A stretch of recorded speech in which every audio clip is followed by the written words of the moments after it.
Hey everyone, thanks for joining me today. Um, I apologize if I look a little tired today. I don't look well because I'm not.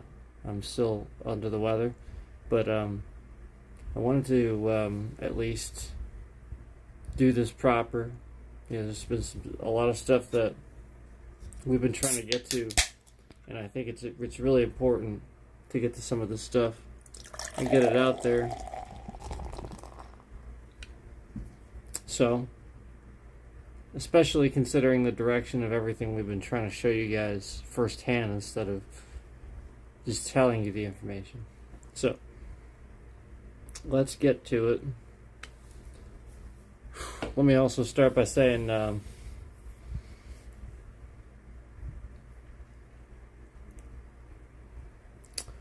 I'll start by saying I still don't feel very well, so I'm going to do the best to get through this relatively quickly if we can. So, boy, that really foams, doesn't it? I don't really pour an energy drink out. This one's pretty cool. This is the Monster Nitro, but I guess that would foam like that if I poured it out. That particular one. It's pretty cool. But anyway,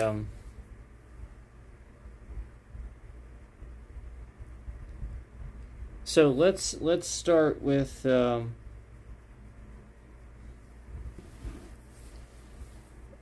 all these different governments around the world.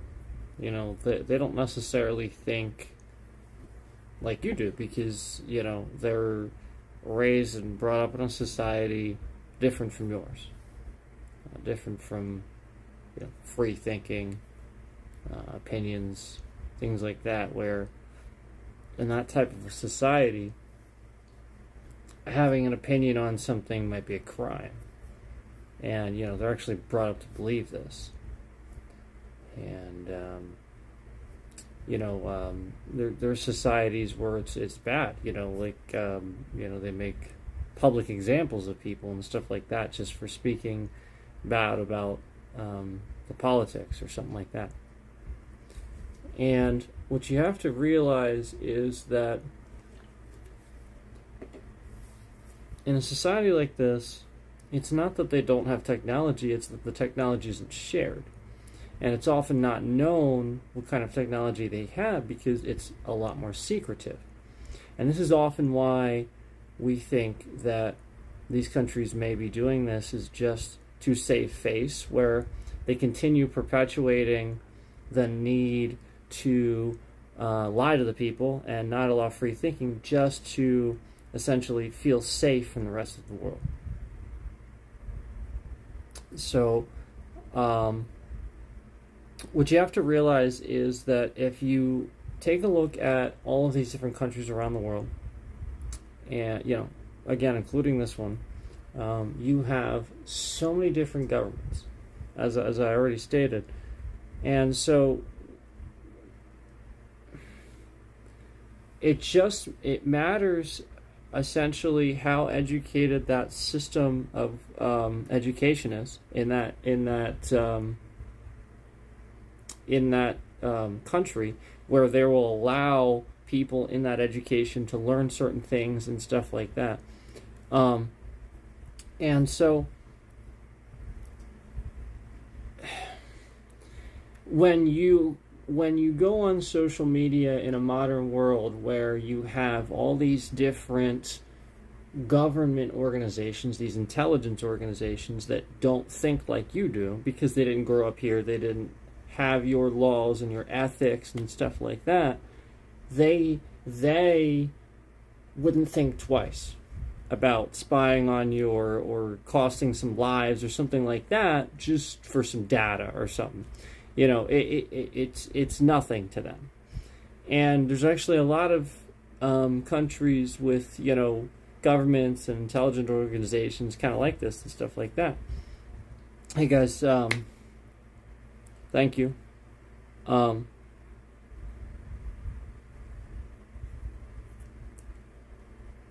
You love America? That's good. I do too. So,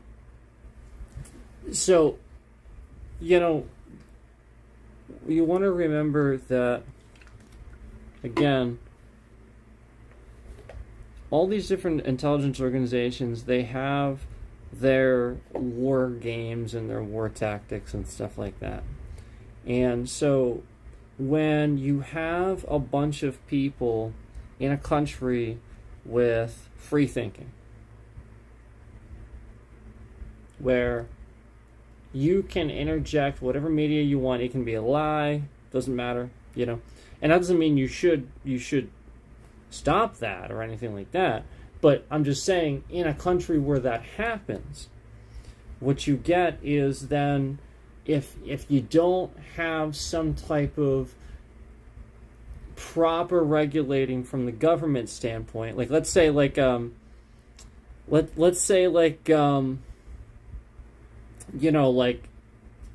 I don't know, a certain administration has some irresponsible people in place and they don't restrict things properly and they don't do their jobs properly, they don't really kind of know what's going on.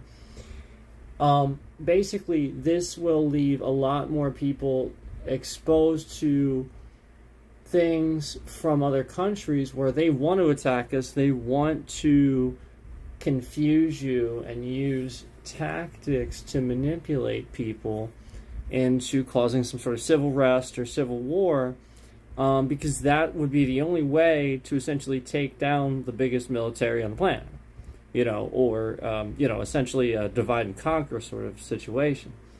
And this is a pretty top-known strategy.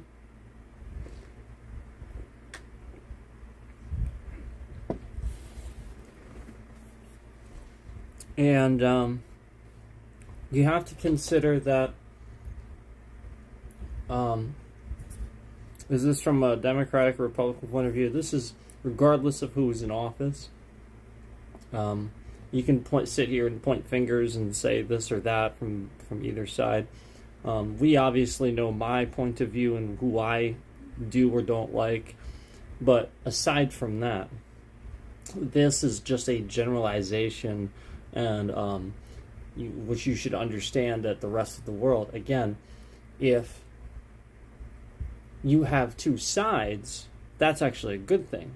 If you have a group of people that resist fact, that they're very easily confused by propaganda, they're people on social media. This is sort of what I'm getting to is the point. This is what these terrible countries are doing.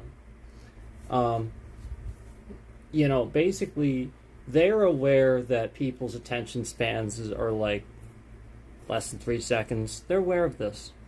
And you have to understand that with the interference where we know that other countries have taken out ads on social media and stuff, we have that intelligence. We know that. To manipulate elections and things like that. You have to then, when you have that evidence, then start recognizing as it happens more and more and more what they're doing. And so this is a way of getting people to just accept the quick, dismissive answer for things that is not the intelligent one, that is not the one that makes you think, that's not the informative, correct answer that you should arrive at. Because sometimes, stuff does require a little bit of thought process.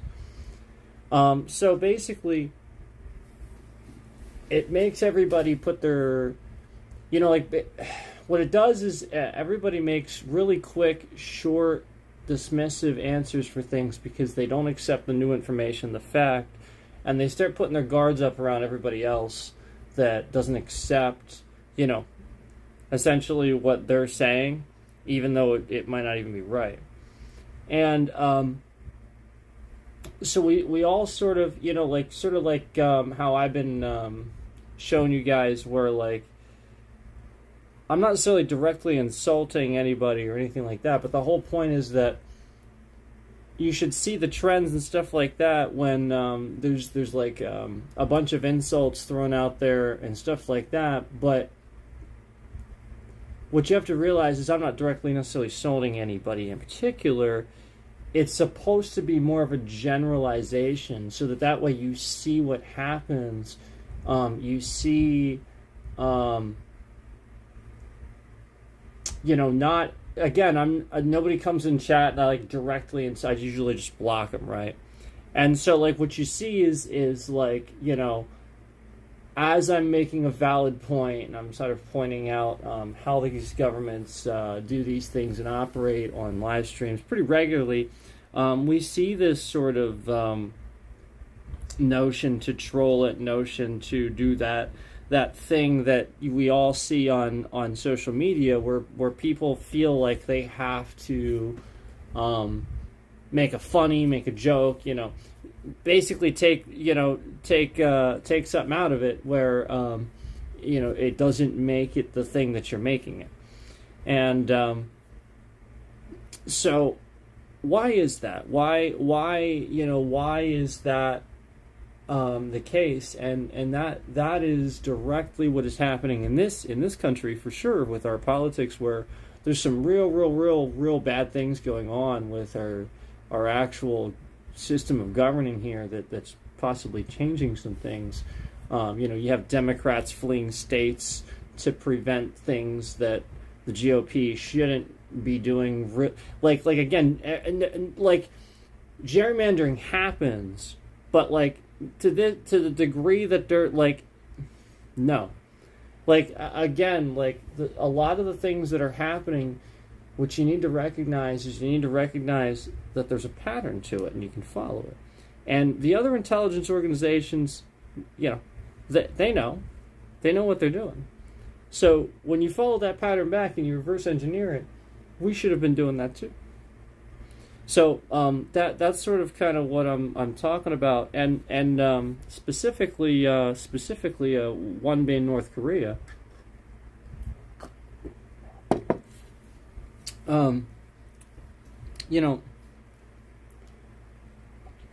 Take North Korea for example.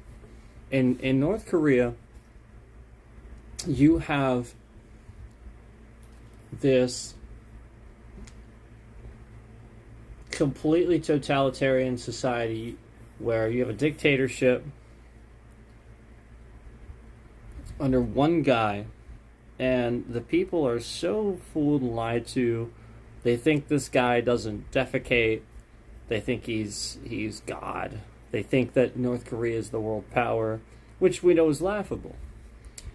And now there have been some people that have, and that's the point, is we're hearing the stories from the people that are fortunate enough to tell them.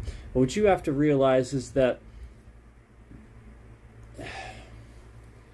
they have to live with the fact that like they have a family member now in a camp, being probably the T word, and so that's not good. That's okay. That's not okay. That's terrible. And all because, they just want to know the truth. Now that society, the crazy thing is, let's mention a few points and I'll tell you the crazy thing about that. You visit there, if you even visit there, you see that like you have to take a guide. You can only follow the guide. You'll get stopped by military a lot or police. And if you go outside the areas without the guide, like seriously, like it's bad. And they don't let you take pictures of a lot of things. The people aren't allowed to look at you. They tell like certain people not to even look at you. Part of what this does to them a lot of them would realize how quickly, they would just make the deductions about you as a person, and realize some things, and so like that's part of it. North Korea is also in a situation where they're because their government is what it is, and they're not doing anything right. They have like a food shortage. Um, so anyway, the crazy thing is, that's not even like one of the worst. I mean, I should say that is one of the worst, but that's not the worst. Like, there are worse totalitarian societies than that. Trust me. And so, when that's not even the worst one, and that's pretty bad, you have to realize that they're doing all this lying, they're orchestrating all these missile demonstrations and stuff like that, just spending all this effort on this demonstration on a facade. And you don't think that when people are defecting and people are like, it's illegal for them to watch videos in their houses and like they're rating them and stuff just because they're watching like a Hollywood movie or something like that. Like, we're talking about that. You think that with all that going on that, you know, that it's not like, that's not absolutely like serious? That's not like, the situation isn't absolutely completely, you don't condemn that? You don't condemn doing that? Condemn totalitarianism and that way of thinking, of going to that, you know, type of thinking, that type of government, you know, recognizing as those things would start to happen in your society, like speaking back and speaking out and recognizing that when people defect and they have to go through that, recognizing that that's how serious it is. It's mind control of free thought of anything, basically. And so recognize, you don't think that they wouldn't do everything that they could and spend all the money that they could on like harassing people in other countries who are reaching these people, you know, like people that react to K-pop videos and, you know, things like that, where you know, maybe they're an influencer or something like that. Hello. And yeah, it's everywhere. But you know, the point is, yeah, you better believe that they're doing it, and they're working with Russia too. Now Russia, here's what's crazy. I think like when you take a look at the tactics that North Korea uses. Here's what North Korea did. And I apologize for my appearance. I'm not feeling well today. But North Korea uses a lot of psychological war tactics already.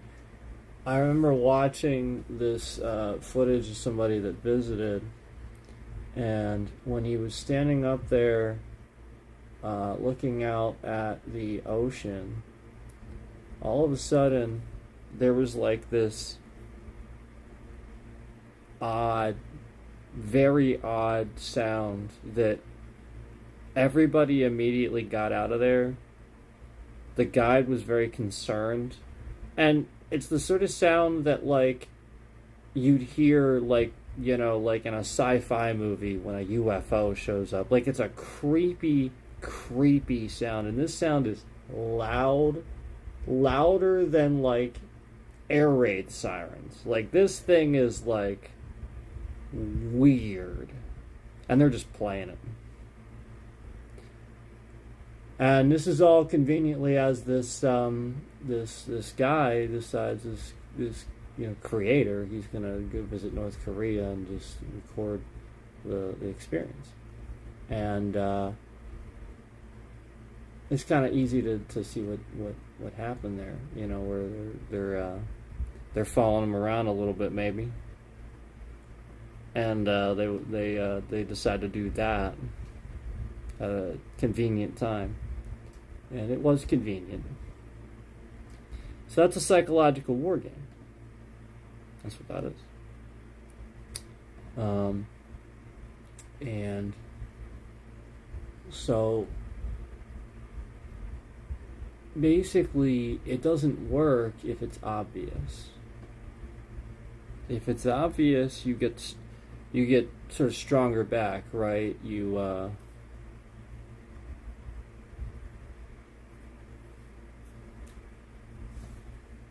get what I'm saying.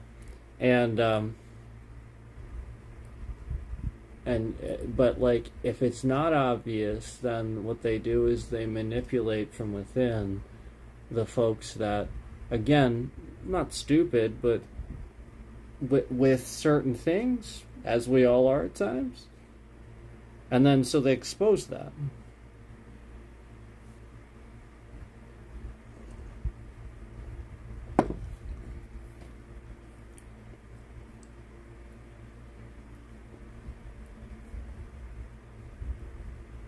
Are you concerned about these other countries? I am, and I'm concerned about our own.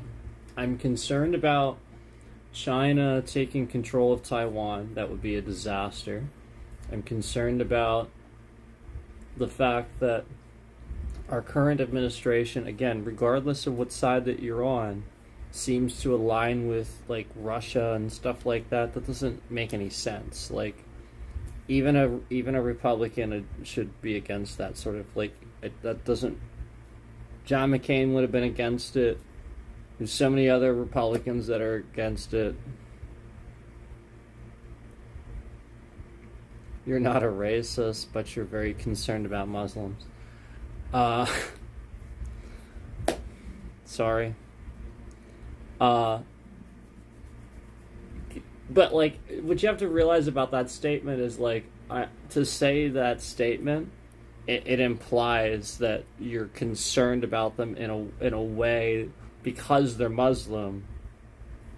It has negative connotations. You get what I'm saying? Like, you just made that statement.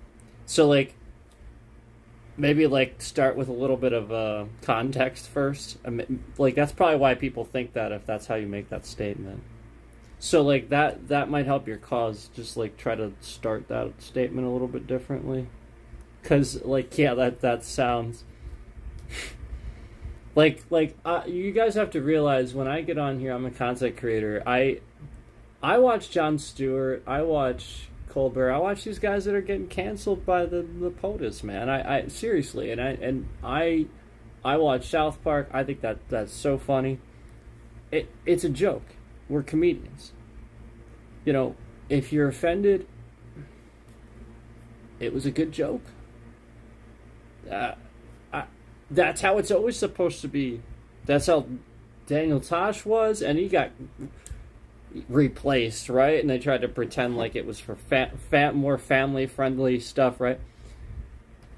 Listen, shouldn't matter. If it's funny, it's funny. Laughter will keep you alive. I think we need to laugh at the right things. Laugh at your own foolishness, and then you will find the truth. Laugh at the fool. Laugh with the fool, and you'll never know the truth. I just made that up just now, but it's true. Because, you know, that's what's happening. You know, you're laughing with the guy that's fooling you. Laugh with the people that sort of make fun of everybody. You know, like, it's just a joke. You know?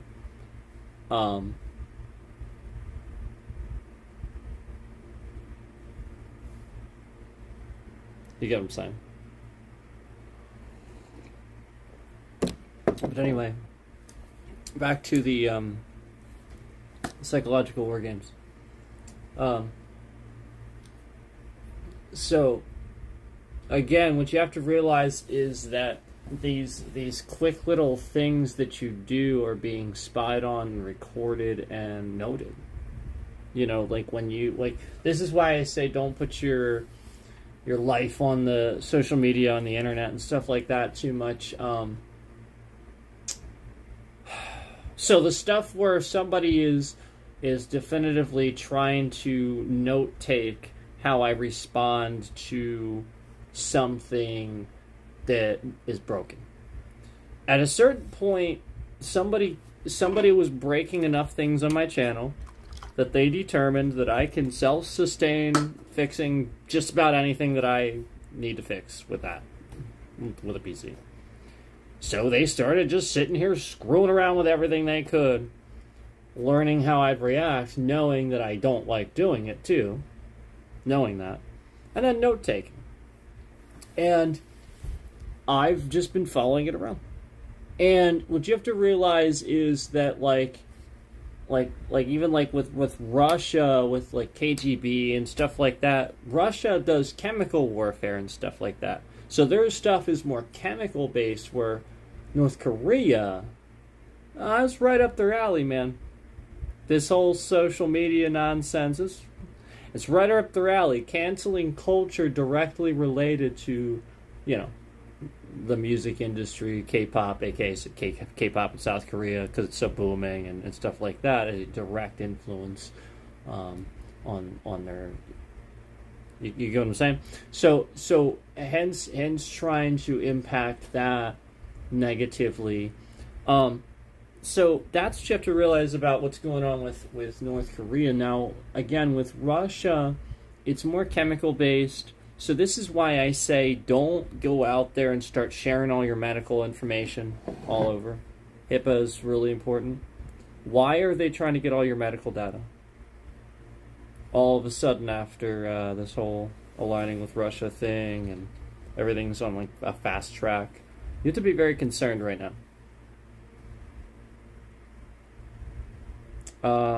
And how many people did we just see die in a row that were like icons?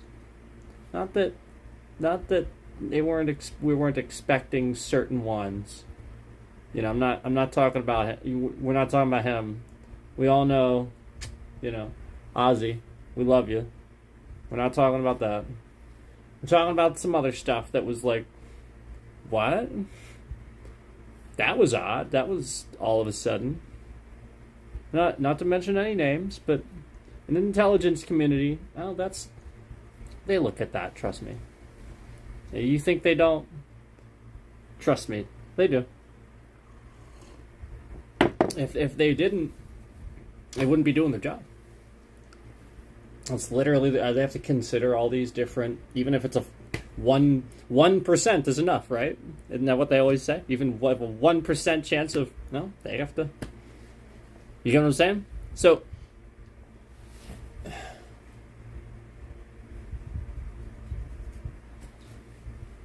with Russia, we know it's chemical because, all of that evidence and stuff like that left over from the Soviet Union and stuff like that.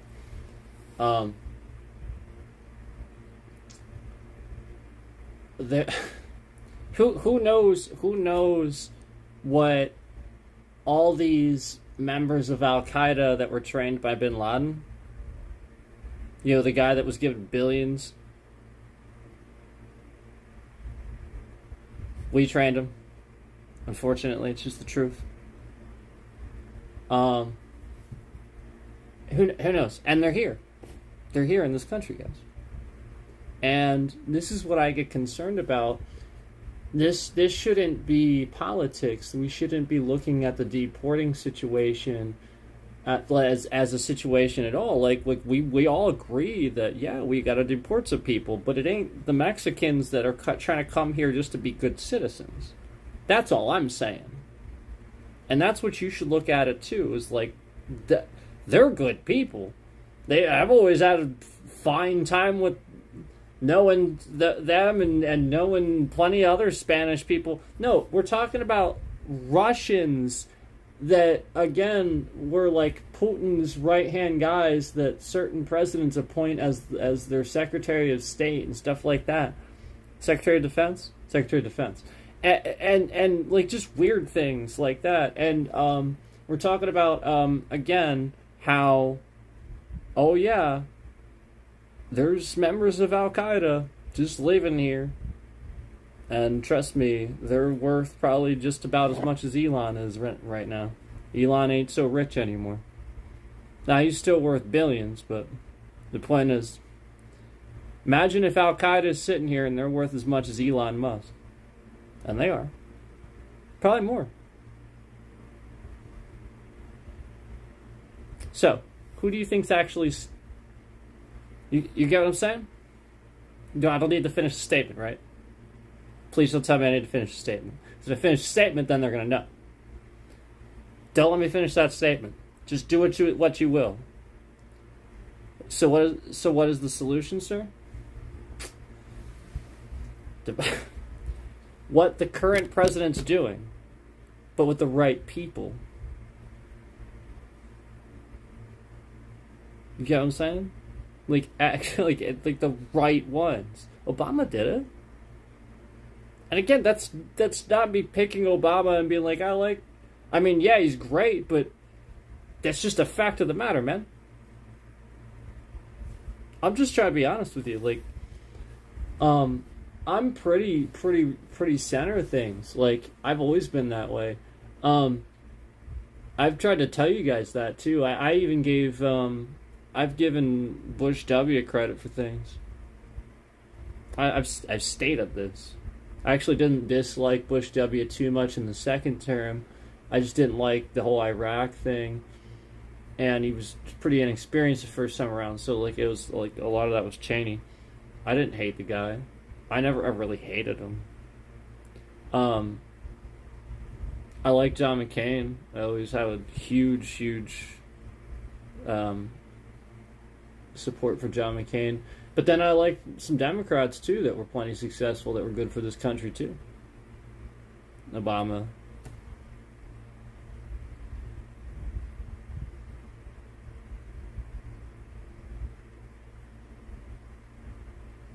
If he nominated the right people, Dems won't allow them. So, alright, so again, let's follow the logic that we started with. Part of the problem is that nobody in this country seems to kind of arrive at the right conclusion anymore with political discussion that shouldn't be political. It should just be more like, we are discussing government, not the politics of that. So it should be like, this guy in office right now has taken credit for doing things that are undoing constitutional things that the forefathers put in place. Like,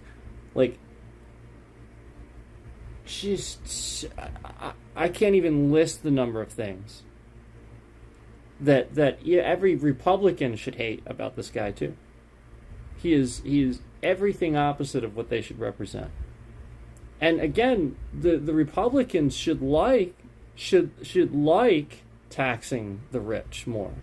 That's not what they do. That's not what they are doing. It's not what they have been doing. Republicans should like taxing the rich. To me, that sounds conservative. So why are they taxing you more? And it is their tax plans. Like, it's not me picking a side. I'm just giving you the fact of the matter. It's been their tax plans raising that. And Democrats have actually lowered taxes sometimes. Now they've given increases too, but I'm just stating they have more so than the Republicans lately. Just as an overall thing. And I'm not saying, like, I can't speak for, like, specific state governing and stuff. I'm just talking, like, federal. Like, overall. Just the sentence, taxing the rich, sounds absurd, buddy. Taxing the rich for paying their fair share. What do you mean? What sounds so absurd about it? Right now, the amount that rich folks, like, if they make over a certain amount of money, they pay less of a percentage of taxes than you do. How does that make sense? That doesn't make sense to me. Why? And Democrats have always said paying fair share. So why wouldn't I get behind that? Again, that doesn't sound democratic. It just sounds like me getting behind what that Democrat's saying, because he is saying exactly what makes sense. Their fair share. a percentage that is the same as what you pay. At least that. Yeah. There you go. Specific rich people or companies, they hire most all workers. And so here's the concept. They get so much help already because they're so big. And they're getting tax breaks because the people that sit at the top of these companies and make millions of dollars a year, already making millions of dollars a year, now pay less in taxes of a percentage than you and I. It just doesn't make sense to me. I will never, ever, ever agree that that's the ethical way to do that. All right, I said this before, but here's the analogy. Let's say you're standing in line at a grocery store, okay? And there's a line for rich people wearing suits.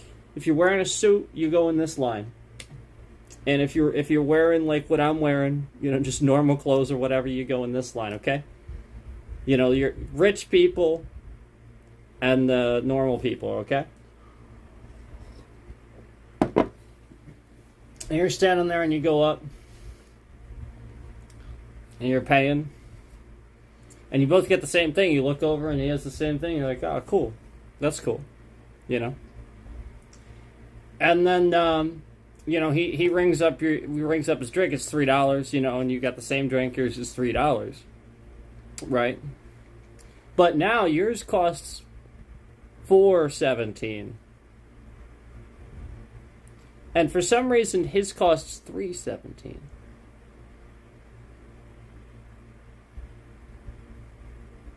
And you're looking at his, and you're looking at yours, and you're confused. So you get the bill, you walk out, and you ask the gentleman, "Excuse me, sir. Did we get the same drink? We had the same drink, right?" "Oh, okay, we did? Okay, thanks." And you confirm even with him, "Yeah, we got the same drink." So you're looking at your receipt, and it's taxes. Yeah, a whole $1 more than that gentleman in the suit. You got the same thing. Yet the gentleman in the suit paid $1 less taxes for something that was $3. That's what they're doing with the rich, with their taxes. It's a less of a percentage. If you make more money, you pay more taxes because you make more money. That's how percentages work. If you make more money, more taxes come out. That's how it works. That's why when you get overtime and stuff, you're like, oh man, that was going to be more than... No, more taxes come out. It's a percentage. That's why. So, I understand the thought, man. I get it. But we're not... and I don't like that propaganda. That's very cringy. I don't like it when folks do that either. And good for it's a good calling that out. Where folks do that too, where it's like tax the rich. Just because. Well, no, I don't agree with that. Fair share, yeah, I would say that. But I was never somebody that said, no, they should pay more. No, they should pay more. They get breaks for a lot of other things, though, that you really don't appreciate. Trust me. And so, and trust me, they do fine. So, they need to pay their fair share. That's all, man. It's fair. What's fair is fair. Draw a line in the sand, man. So we're talking... I'm sorry, I'm a little slow to read this. I apologize. So we're talking Walmart, Coca-Cola, Google, Facebook. But how much can you really get from taxing rich people, really, before they go broke, too? Well, right, yeah. But, yeah, just their fair share. I guess we covered that. Yeah. So, well, my point is that a lot of people, I just think, didn't know much about government and didn't want to admit that. And I sort of started with a lot of this with like folks in this country. That's really what it is they really don't want to be wrong. A lot of it is literally they can't take being wrong. And this one singular thing is what all of these different intelligence organizations clearly are using to manipulate people and confuse them. Because again, it's the memes, it's the stuff. It's just sometimes so much stuff is just flat out not true. And it's like, who would even make that? You know, like I don't even know some of these guys that you know, they still like him for some strange reason. They're just really confused. They're literally just really confused and manipulated and just watch one media outlet or something like that, and just they're never on the internet, they're never on anything, they don't do the research themselves. So yeah, there's a lot of different things that are really a danger, but again, the main top psychological war game that's happening is social media, and they are trying to harness this as like take this to the next level. This isn't like where it stops. This gets into bigger things, like using devices as weapons and stuff like phones and stuff like that as weapons and stuff like that. Other things that have computers in them and things like that. So this is still new, but you guys don't know because the CIA is not going to sit here and just share it with you. You know? But yeah, it's, you know, if you know, then all right, whatever. But, you know, just try not to freak out about it. It's, you know, it is what it is. But have a rational anxiety and be, you know, be able to deduce both sides. Be able to like, because again, like I said, I don't necessarily agree with the Democratic viewpoint because the Democrats don't either. A lot of them actually changed to a more conservative and have been doing more conservative things actually since the Clintons. So that's actually what you have to realize is like a lot of us we're actually very similar. You know, like people like Obama and myself and Jon Stewart and, you know, just a lot of us just think alike. And we all grew up very differently, educated very differently, different parts of the country and stuff like that. We all grew up differently, but we are all Americans. And we all share the same values and points of views in the sense that we want the best for our future generations. That's what all this is about. That all of us just care about the fact that this shit's getting out of hand. Like, you know, the fact that it's just scandal after scandal after scandal after scandal at this point.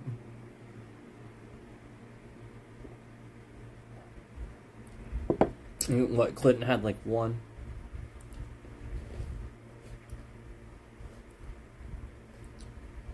I mean, two if you want to count Hillary, but I would count Hillary's for Hillary. And Hillary's wasn't a scandal, they actually debunked it, so it's a debunked scandal. Now, Clinton, no, that wasn't, that happened. But again, more of a personal thing.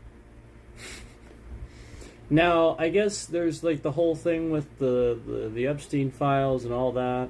So I don't know. You know, I don't know about that, I guess. But all I know is I can speak about what he did in office, and like even you know, like all the stuff that Trump does that I don't like.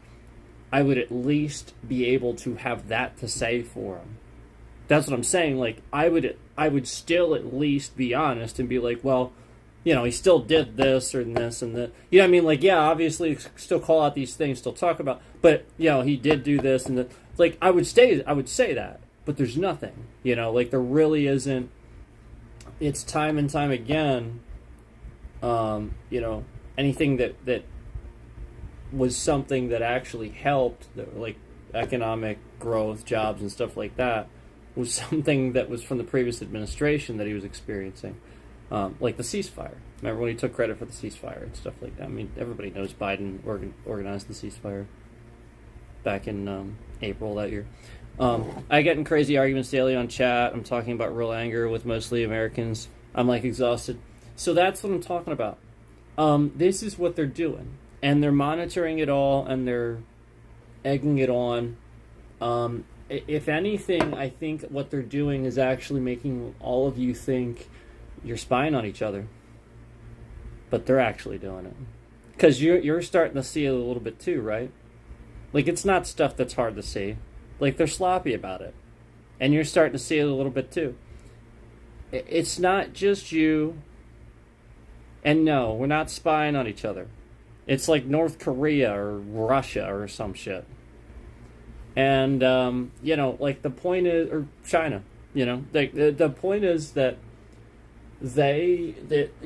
whether it be, the KGB or whoever, it's going to be one of those top intelligence organizations that also recognizes, as we do, that Americans seem to have a problem with an attention span. And that's academics. And you can have a bad attention span and still be academic. I mean, jeez. I'm not going to sit here and pretend to have the best attention span in the world. But am I a martial artist to an extremely high degree? Yeah. So obviously I learned to deal with that. So like it's practice, man. We can have some conversations about that if you'd like. We can have some more conversations about that if you'd like. We can get talking about getting control of this a little bit. That stuff's easy. But just remember wearing it on your sleeve and getting into arguments and stuff, putting it out there, it's only feeding the fire and it's actually not helping anything. And there's like entire books on the concept that what happens is even when you're having an argument with somebody, especially then, where that person thinks something very strongly, a lot of times the argument actually makes that person in the end think more of what they thought originally. Think more strongly about it than what they did originally. And that isn't what you wanted, right?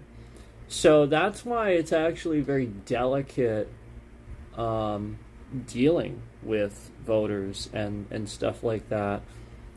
And because Democrats know that. They're actually pretty smart people. They're usually fairly educated. And so are some of the Republicans too. But I'm just saying, like, a lot of those guys right now, trust me, there's a lot of them that are really, really smart guys trying to do good. And women too. And women too. And I think some LGBTQ representatives too. I mean, not to...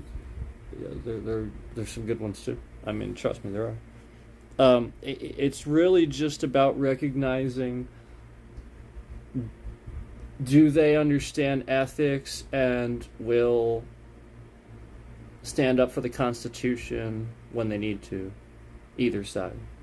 That's all. That's it. Will they do, like Mike Pence? Mike Pence was a trooper, and I gave him full credit for that. He finally stood up to a certain someone in the end of his term there, and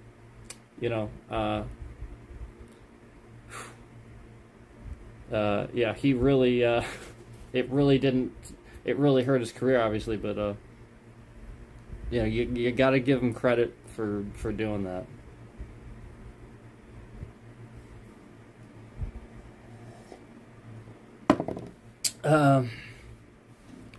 What's scary is depending on who is in office, it's a roll of the dice We are one or two bad decisions away from destroying our country. Yeah. So,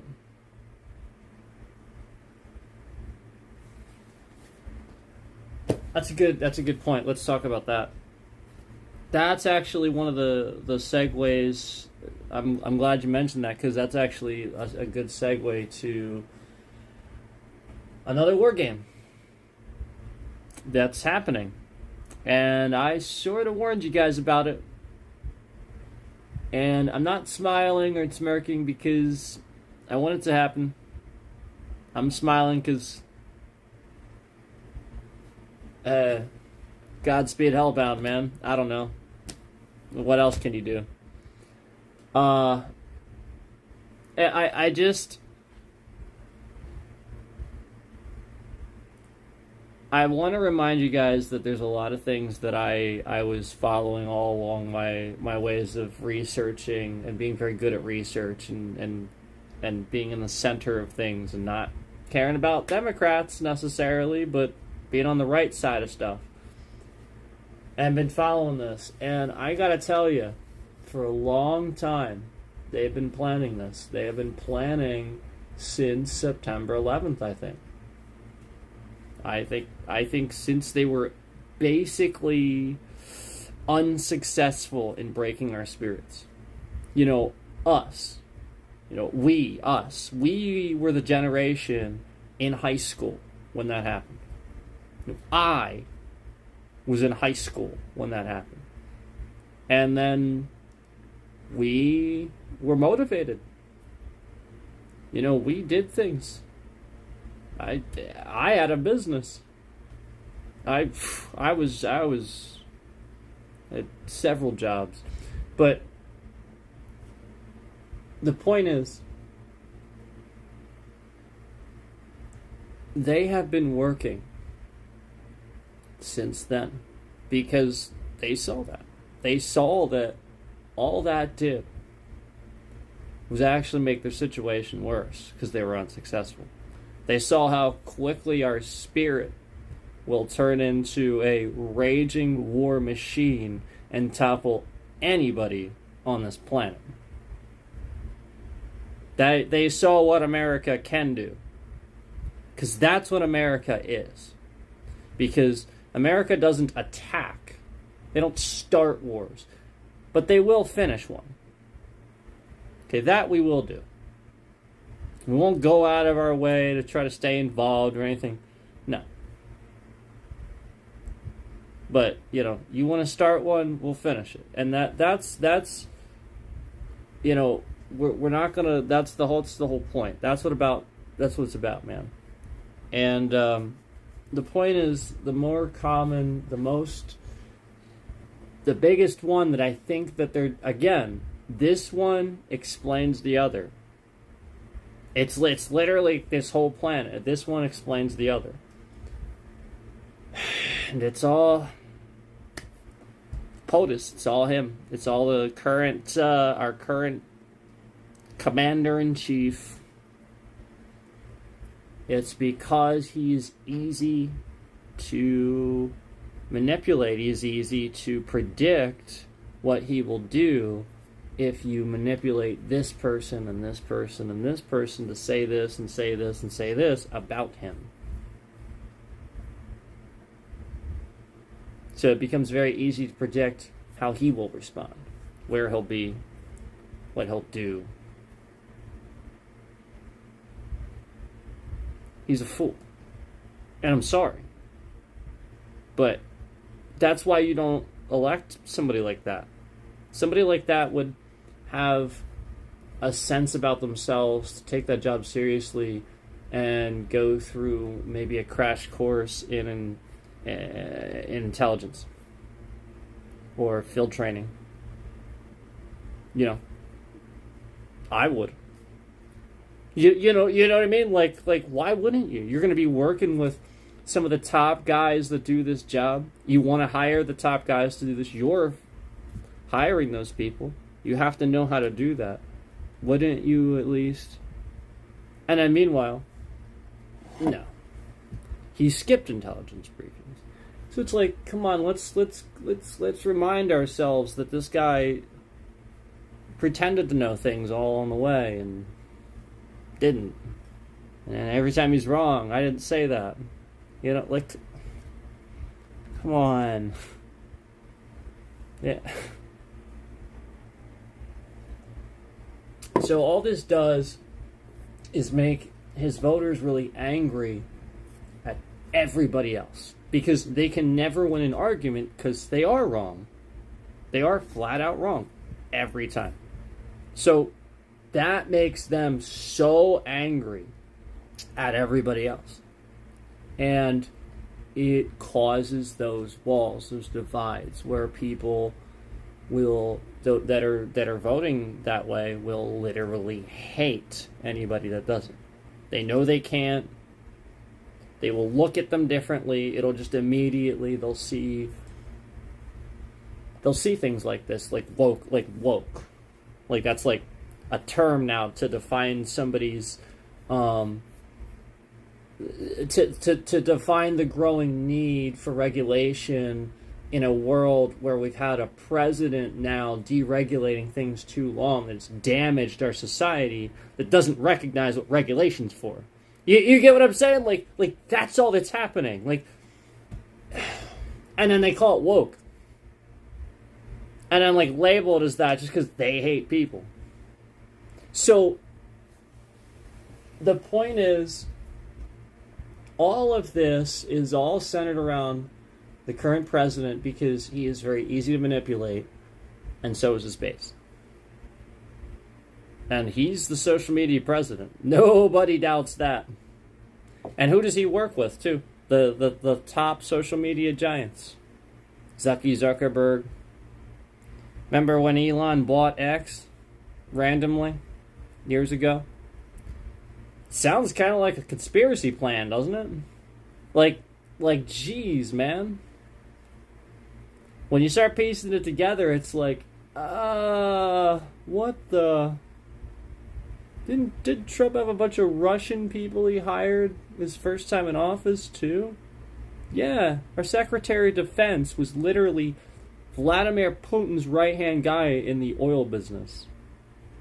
Just randomly appointed as our Secretary of Defense for the Trump administration, the first time. You know that? They should know that. Now, this is something like I've talked about before, too.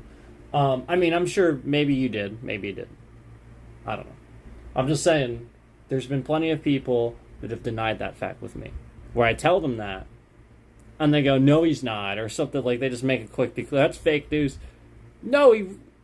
Really? You just say that? So you believe it? Go look it up, man. It's just true. I've been saying that for a long time. So that was the whole point, is they just wouldn't believe anything.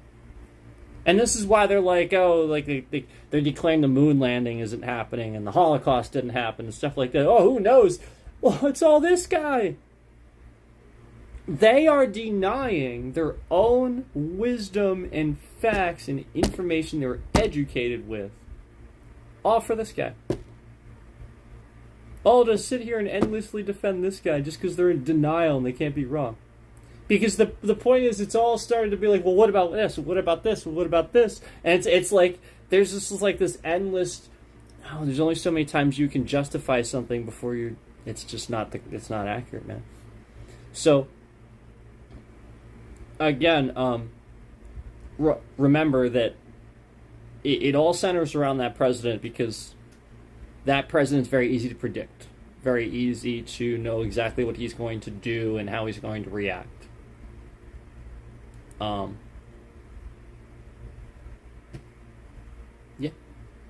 because that's what he does. That's how he reacts.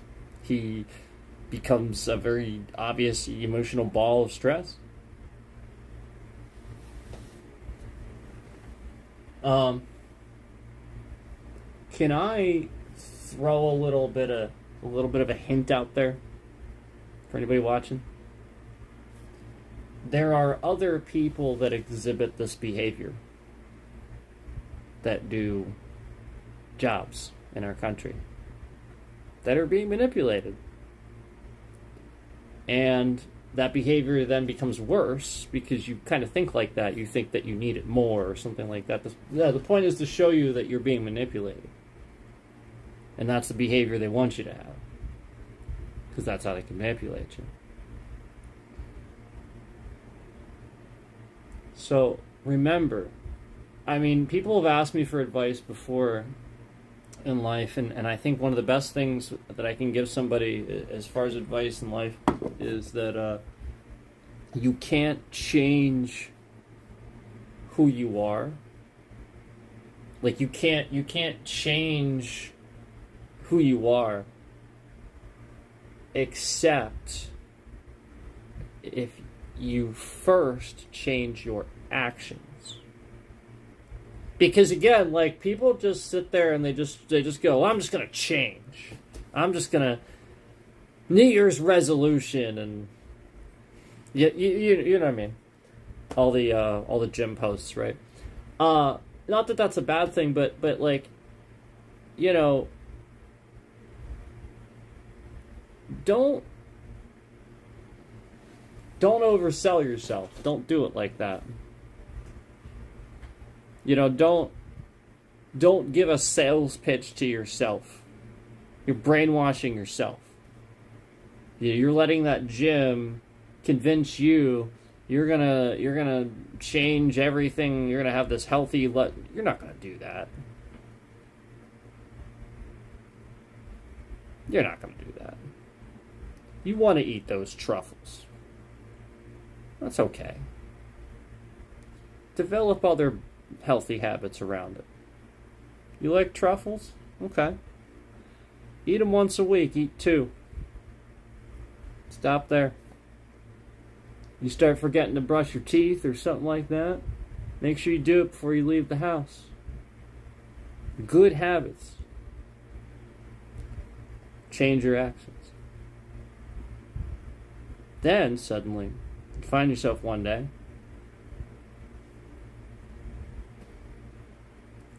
and this is what nobody's doing. Like, nobody. I shouldn't say that. People disciplined in, like, military and stuff, they understand these things. But there's no discipline in this country. Kids are brought up to like, it's bad, man. They do not feel any type of reprimand for things because their parents are always worried somebody's gonna film them yelling at their kids or something like that. Oh, come on.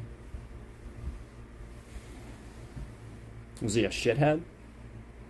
Did he bully somebody at school?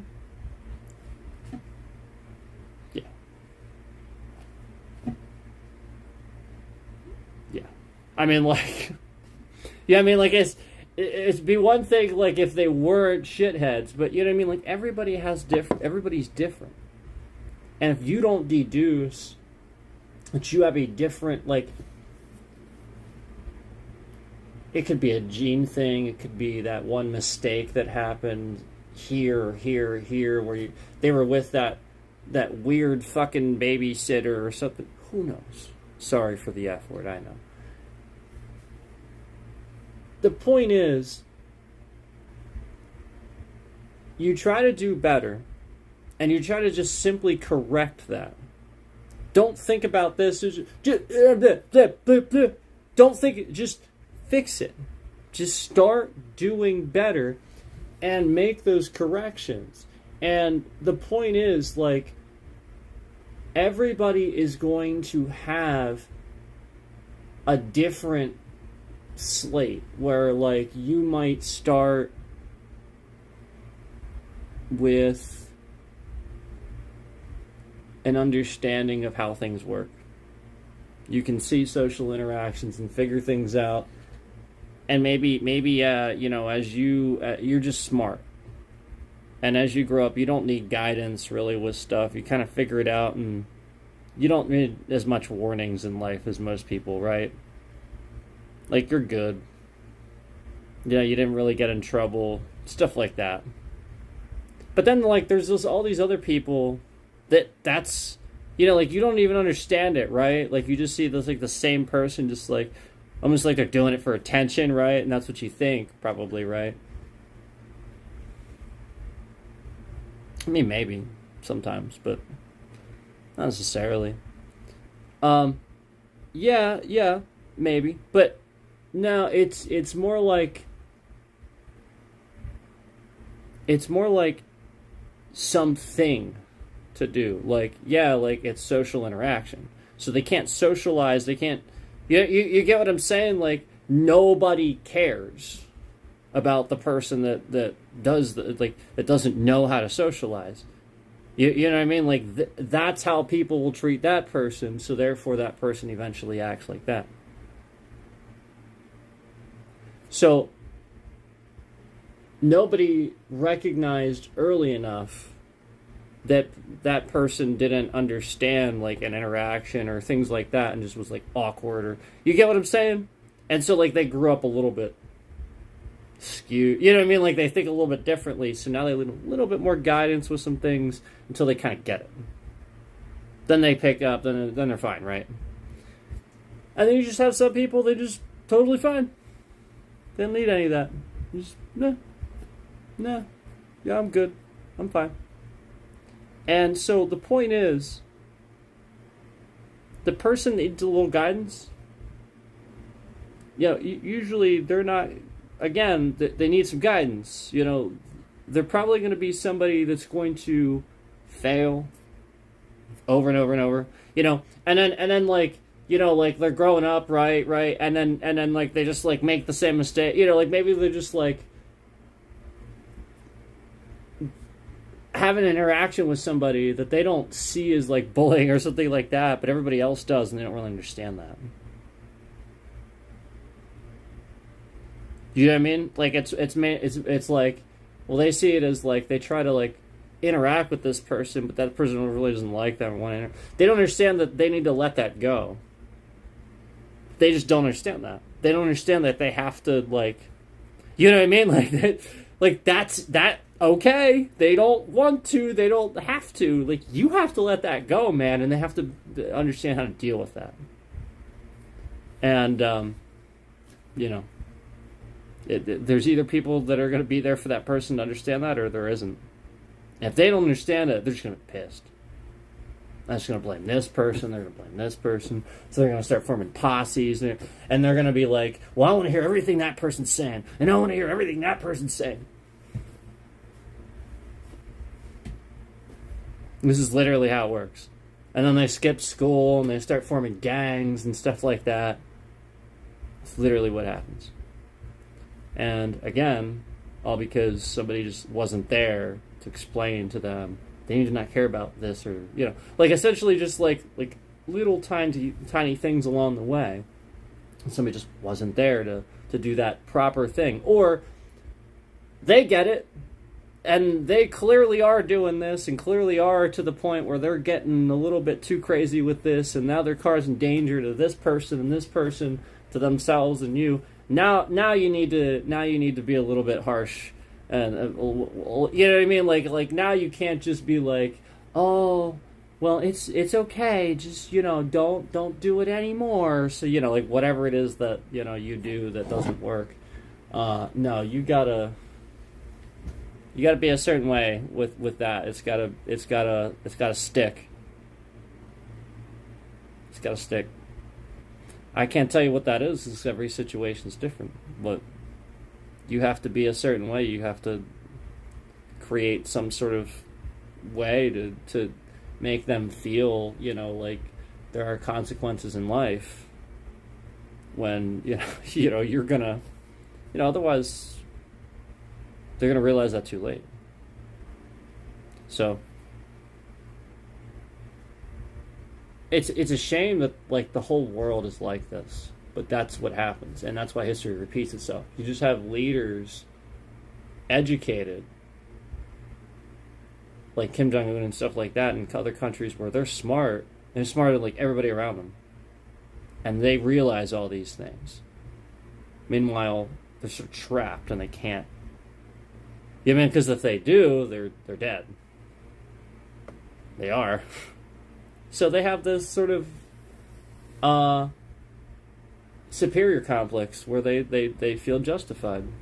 And they do. Because why should they? If they're the leader of a country, they were chosen for this. Yeah, I mean, you would feel the same way, wouldn't you? I think you would. I think a lot of you would. I think it takes a true measure of a man and a true hero to step aside, like Biden or something like that, and actually admit,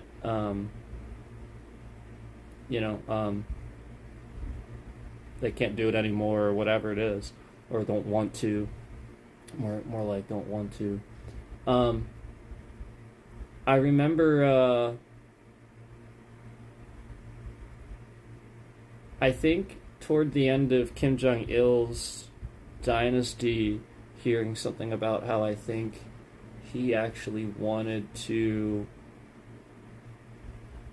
sort of was hoping that they would lean in the direction of democracy. I think it was kind of like what he was hoping, but he couldn't say that or really... Because remember, didn't he meet with a president or something like that? And so, like, it was the sort of thing where... if you remember, he acted sort of a little different towards more the end of his life and stuff like that, where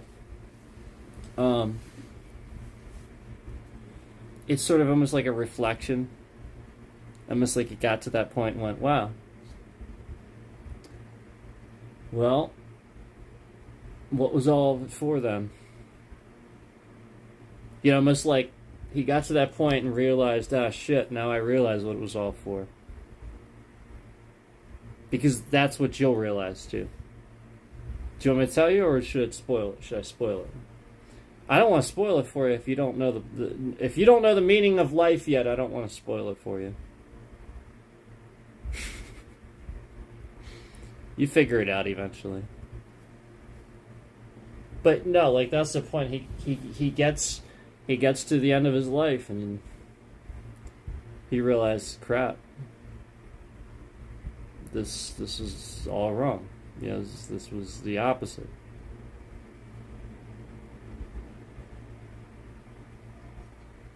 No damn name and no affiliation says, I don't know, I'm always a mess. I'm sorry to hear that.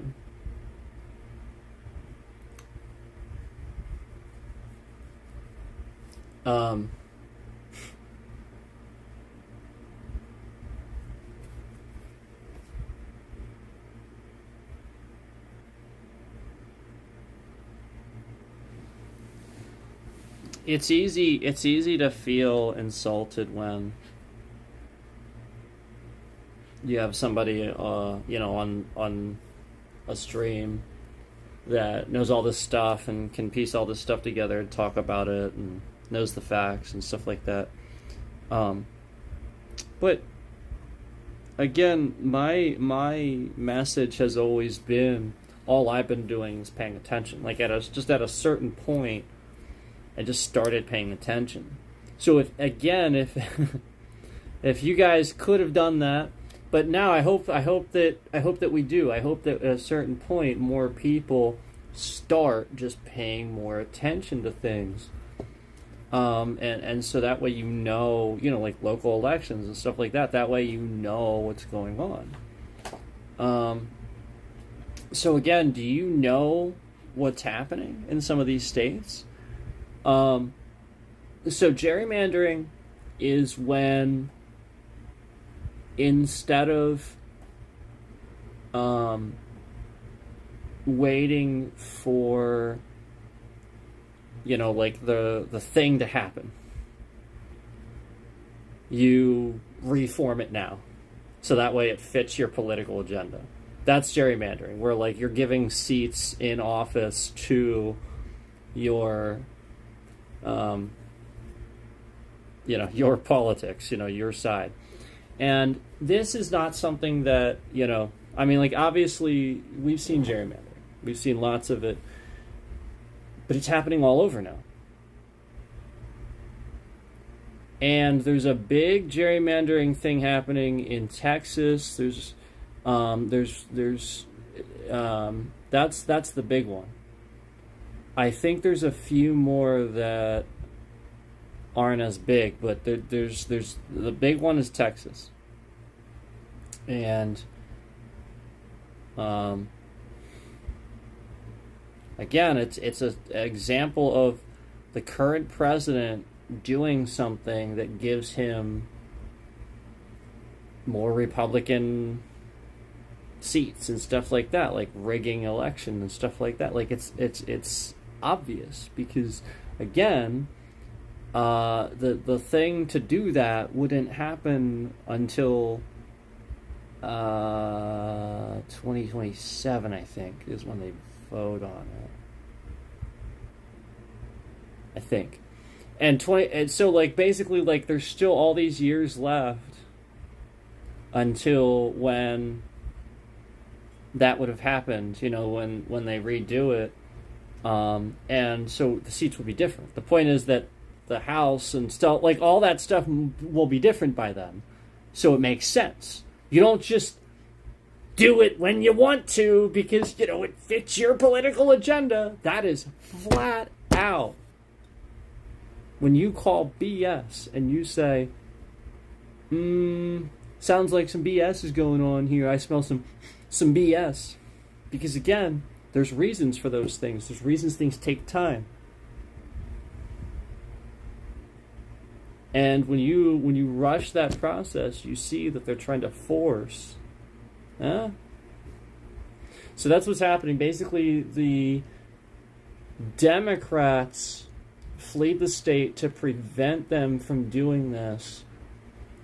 And their stance is basically that they are steadfast that these Republicans are not doing this by the book at all.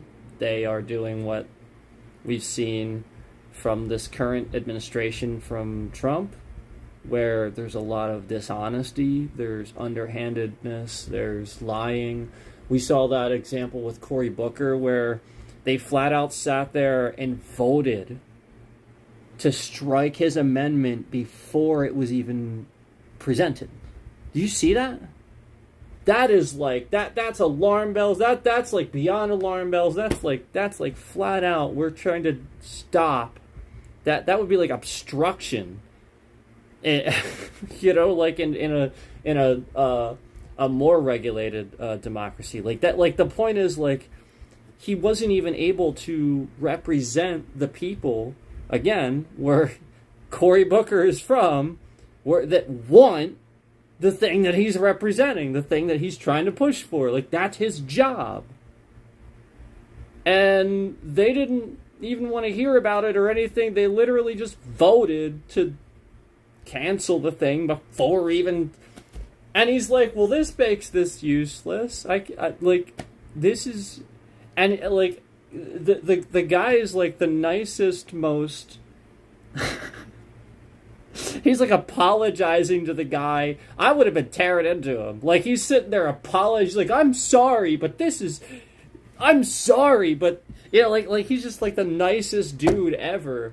And these are the people that everybody thinks are like the bad guys in the government. This Democrat and Bernie Sanders and Adam Schiff, like these guys that clearly care, that are doing things like just.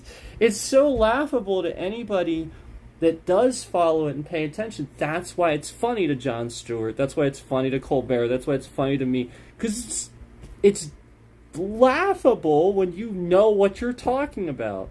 Just like if you talk to somebody about cars and like they pretend like they know what they're talking about, but you start making up parts to see if they know what they're talking about. And they're like, oh yeah, I got a few more horses out of that one or something like that, and they just made something up, right? And so, like that's the point. Like it's like that, man.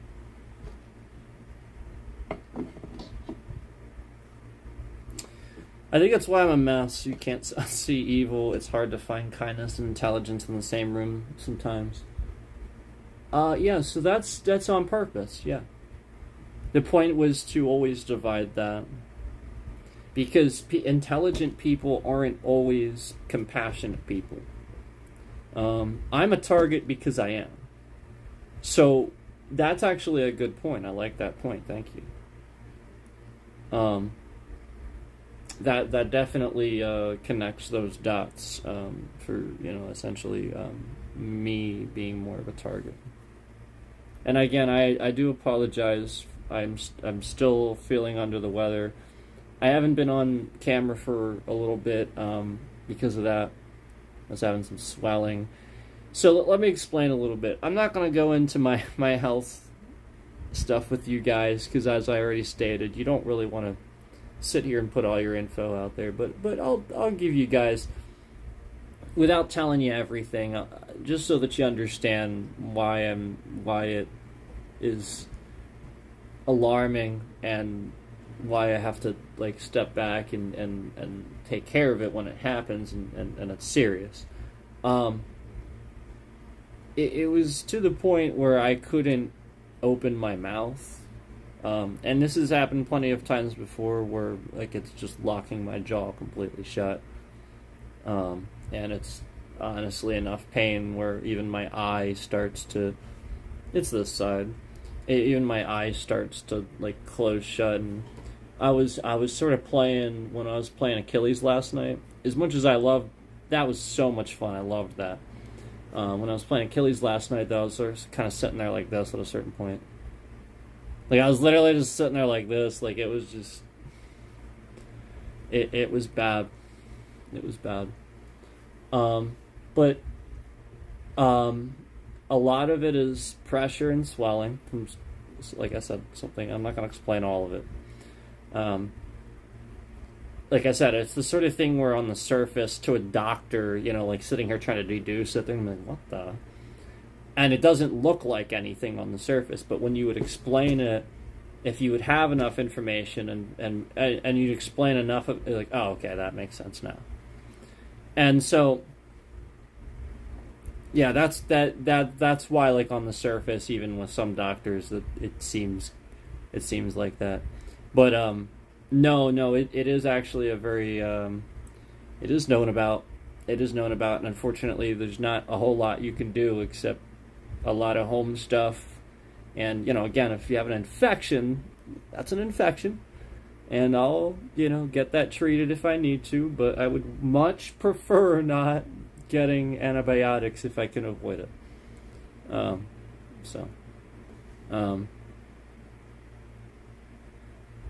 But yeah, my jaw being closed shut to the point that I can't even open it.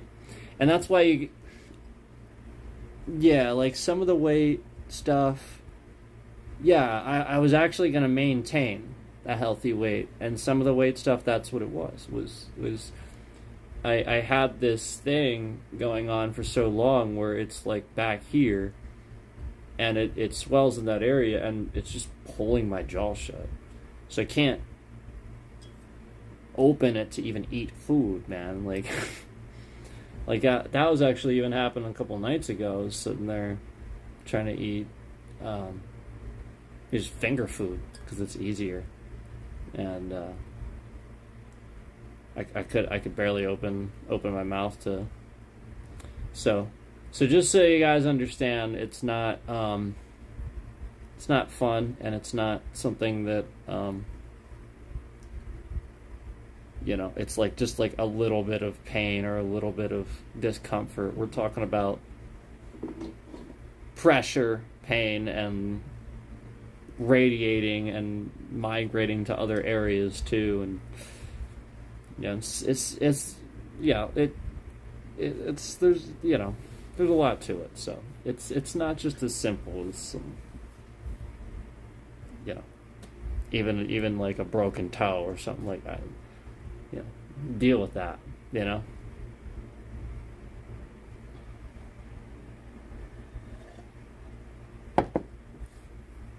So, just so you guys understand where I'm at, it is, well, today, luckily, I was able to do some things to relieve some pressure, and it worked.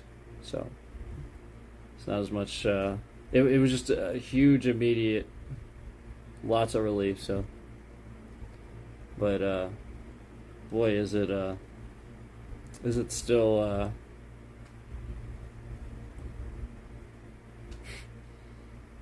So that's what the. I mean, it hurts. I'm just pretending like it's not. Hello. Cory Booker. So Stuart Lambretta says Cory Booker is grandstanding narcissist. Then he says F. Jon Stewart. No. See, this is why I block people, guys. Because they're just rude to the people that I like. So,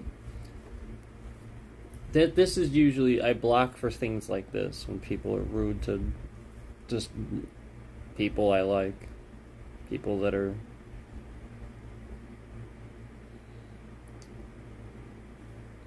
have every integrity in the world, in my opinion.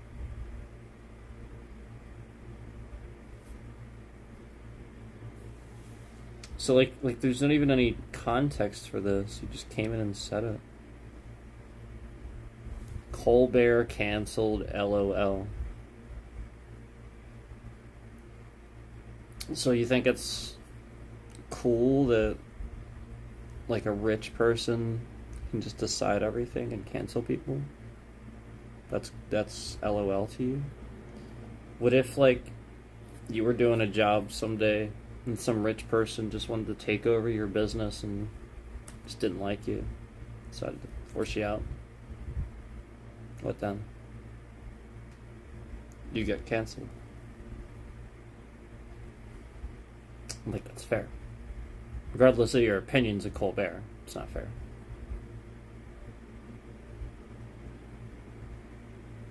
All he did was bash Trump. Trump deserves it. What's there to like?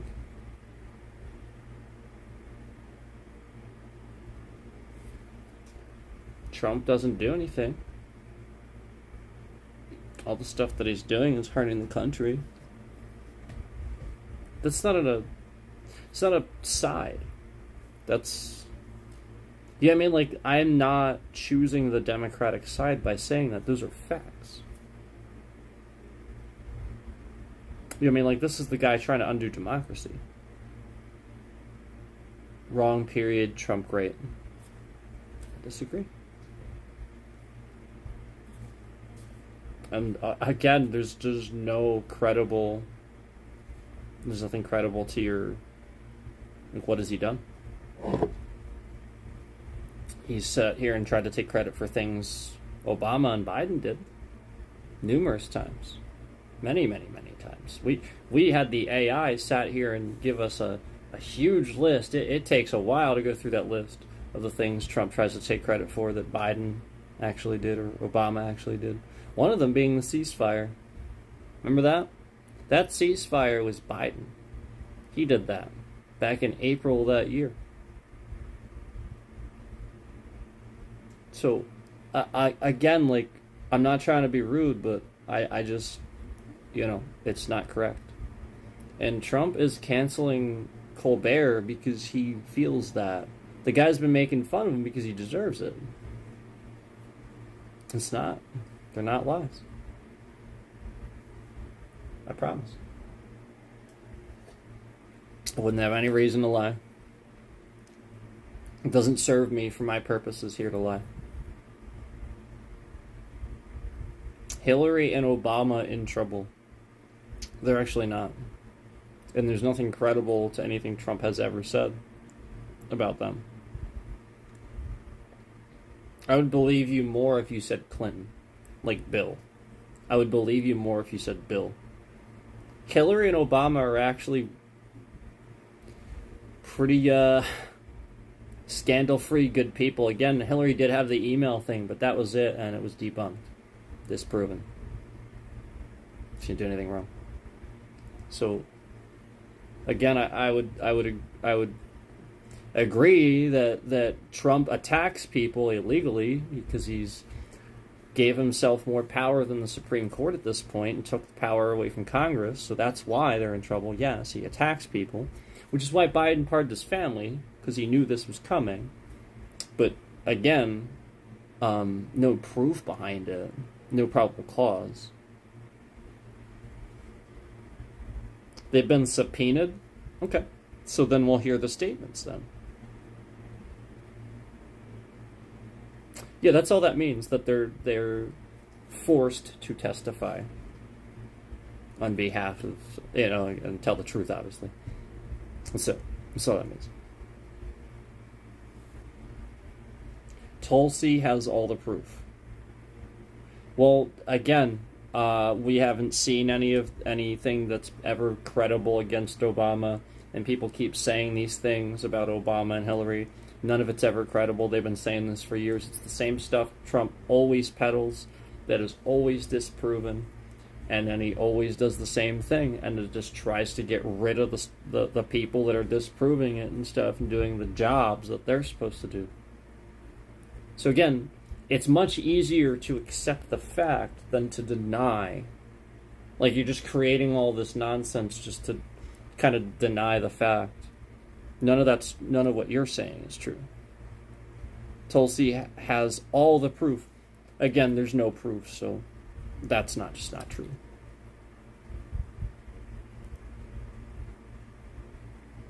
I do agree that they've been subpoenaed. I think I had heard something about that, but I actually don't know that they can do that. I'm not sure about that one. I have to research a little bit. I don't think it's going to go the way you probably think it's going to go. Basically, what's happening in this country is the Republicans, so there's not the civil war per se, but the intelligence community is aware that other countries are trying to get us to fight by manipulating our politics. And so the politicians are being manipulated to fight each other right now.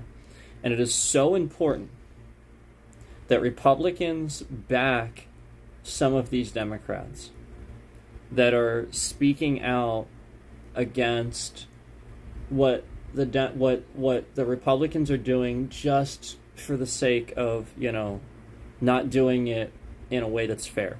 Because the whole point is there are reasons for these things. We redistrict in 8 years or 10 years because, again, we redistrict again because then somebody that's in office, like Trump, can't just suddenly rig an election so that way he can try to win if everybody hates him. You get what I'm saying? That's why we do it that way. Specifically for these purposes. And so when we can see that somebody's taking advantage of the very thing that we have this in place for, the very thing that regulation takes so long for, it's very easy to see to any intelligent person that, is in government that's behind this, what's happening. So that's what, these Republicans that are bipartisan in the government, it's very important for you right now to back those Democrats and support them in democracy. Standing up for democracy and getting rid of this ridiculousness that democracy has anything to do with Democrats, just because the word sounds the same or something like that. That's what people do. It's all word games and stuff like that. Get this propaganda out of there. Just go start trying to go as much back to joking around about the simple stuff as possible. So basically, a lot of the reason why people don't watch our politics anymore and don't care about it is because Trump. The reason they like Trump and they want to believe everything he says is because it's funny and it's delivered to them in a way that is comforting, because it makes them laugh, because everything is scary, everything is that bad, so they can accept it then. So these are actually some of the most disturbed, most that they have the most going on probably in their lives, essentially, where you can deduce that they're the ones that would latch onto this because they can't logically see what's happening there. So anyway, you get what I'm saying, where it's easy to see why people would do that, where of course you would want certain things to take longer so that somebody can't do that with that. Now, I agree, I understand the whole term limit thing for senators, like people in government. Like, I get that you guys want term limits and stuff like that, but that's not what we're talking about here. It's not what we're talking about here. We're talking about something totally different. We're talking about, again, just redoing these, the map for the districts. And that's not, again, it's like every 8 or 10 years or something like that. It's not just whenever. So anyway, what you have to realize is that there's going to be these folks that want to latch on, kind of like you see here, where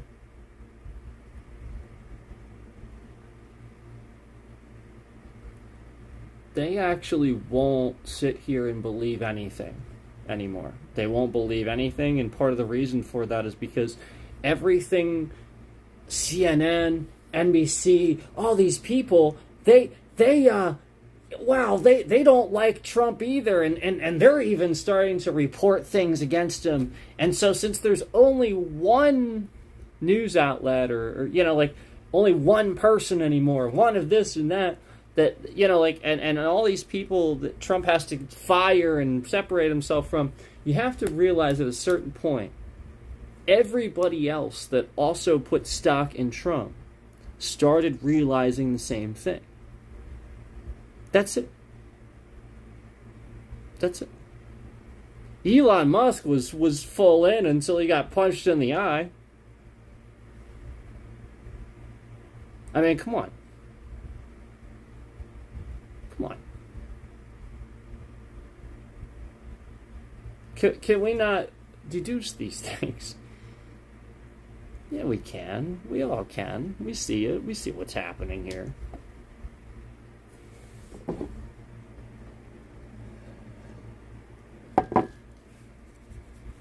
Anyway,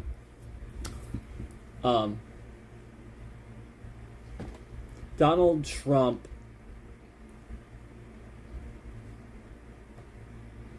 cut funding for USAID, which stopped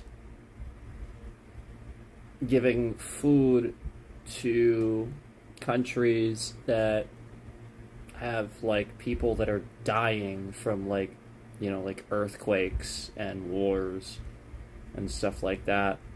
Like where the US was going around just kind of doing God's work, essentially, giving people food and stuff like that.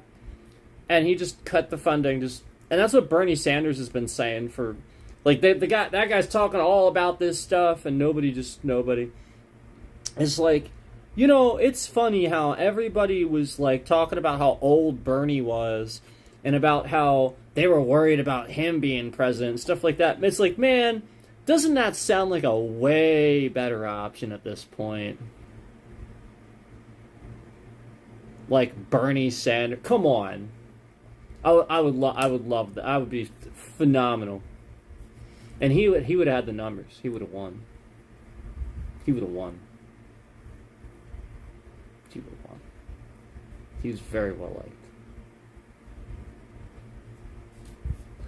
So, what I will say is, don't do this. Don't put little hold-ups on everybody. Don't believe that you want to cancel somebody or not put stock in somebody just because you have this hold-up about them disliking Trump or something like that. No, we're all disliking that guy. You should just kind of start agreeing and getting... Like, the whole point is he is actually damaging the country and stuff like that. It's not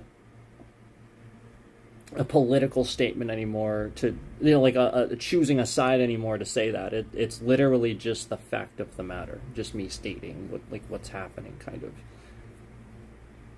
And so like that's where a lot of these media outlets are too, where it's like the only one left that isn't reporting that he's hurting the country looks pretty fake news, don't they?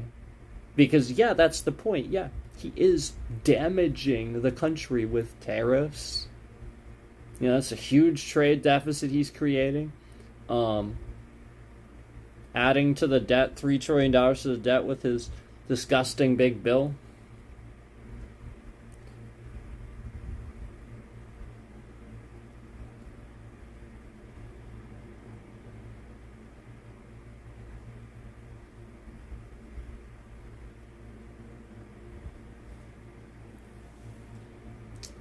I'm sorry, what? You think it's funny how they had earthquakes and emergencies for decades on end? We cannot give the Hunter. This person Hunter seems to think it's funny that these other countries have earthquakes and emergencies on end. That's terrible. I'm sorry.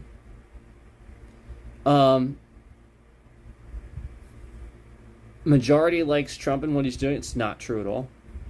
This is not even close to true. The majority actually hasn't liked Trump since the beginning. Trump never had the majority vote.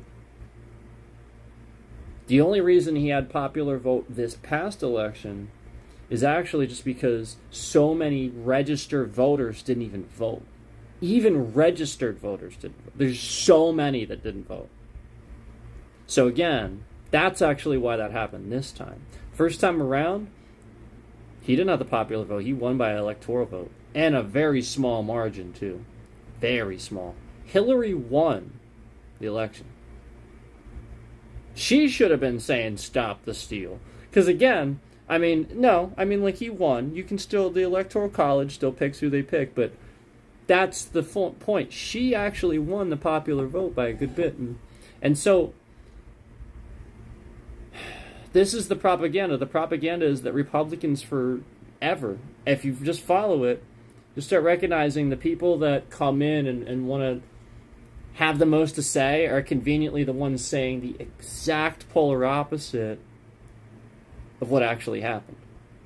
So you just recognize it's Republican propaganda. Like, literally everything the Republicans are saying is complete polar. So, like, you just start recognizing over and over and over when you see it that often, that's how they're fooling them. And you see how many times that people use those points where they're just wrong.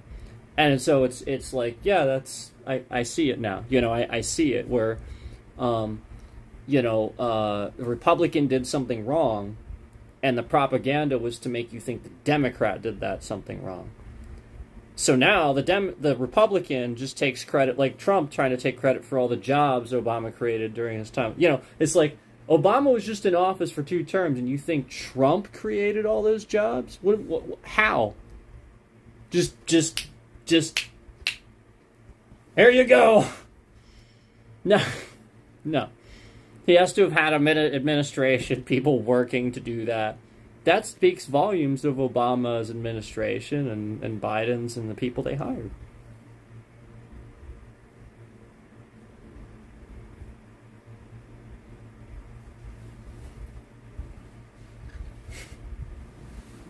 You guys are just not accurate. I'm sorry, you're just not. That's right, he won the second time popular vote because people like him. Again, it's not why. And the experts would agree. He won the popular vote that second time. Again, everybody analyzed that. So many people didn't vote. Hillary Clinton won the popular vote that first time. He won by a very small margin of the Electoral College on his first one. And Biden won, remember.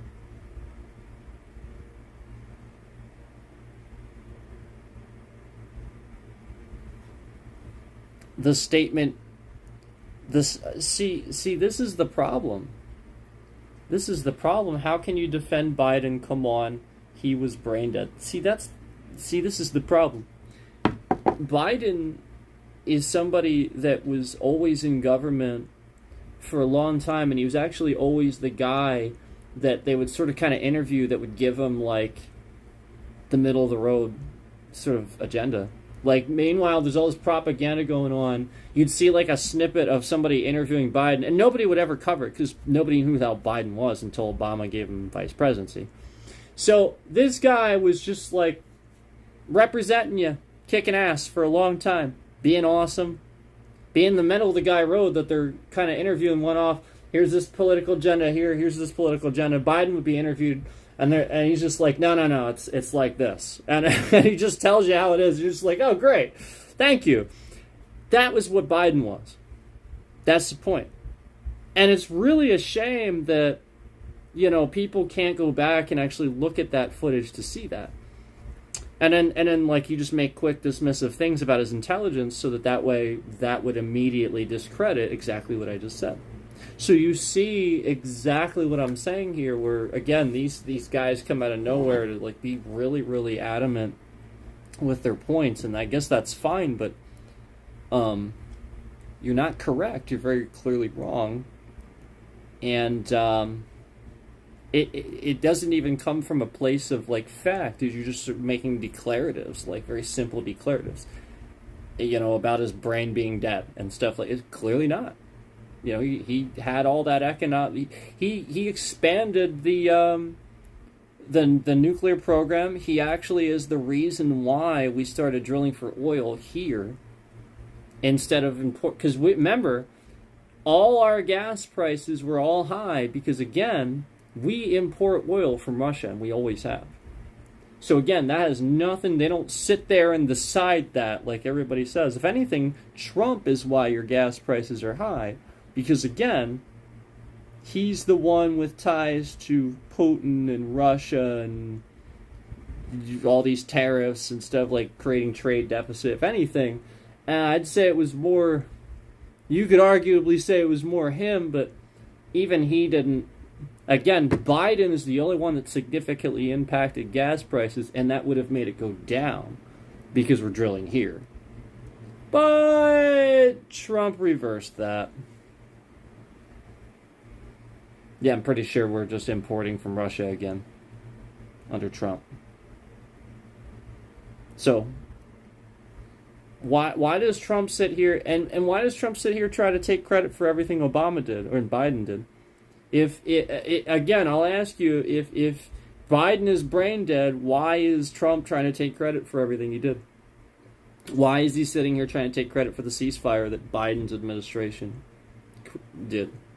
And literally organized very carefully, I'm sure. It's very hard to do that.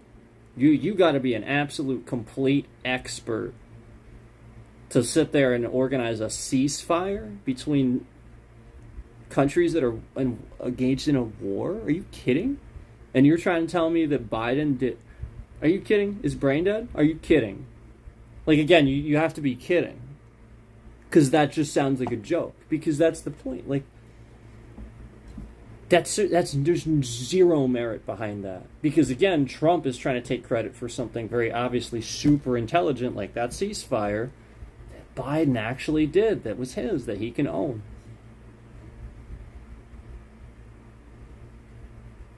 Gas and eggs prices, that again has nothing to do with Trump. Those things have nothing to do with Trump. Eggs are seasonal. Everybody says this every year.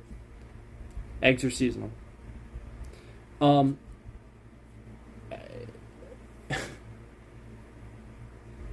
You also have to realize that Trump creates a trade deficit and prices in the store going up because of the tariffs. Some people that even are Trump voters are losing their jobs and stuff like that directly related to tariff reasons because the company is being transparent and saying, sorry, we're actually cutting our losses because of these tariffs. They're being transparent. And some of these people are Trump voters, and they're coming out and saying it. They're saying, I lost my job because of Trump. And some of them flat out really are, and that's where he's losing some of his base. He's also losing a lot of his base with this other scandal that's sort of kind of going on that you've sat here and not mentioned a single time. So again, you want to sit here and you want to be all personal about Biden's brain and stuff like that. I have plenty of things to sit here to back up that Biden, Obama, and all these Democrats did. And again, I'm not Democratic. I'm middle of the road. I'm sticking up for Democrats that did their jobs and did a good job. George W. did all right, I think, in the second term. Like I said, I think he did all right. Like I said, I did not care for Iraq. That shouldn't have happened, and half the stuff having to do with that. And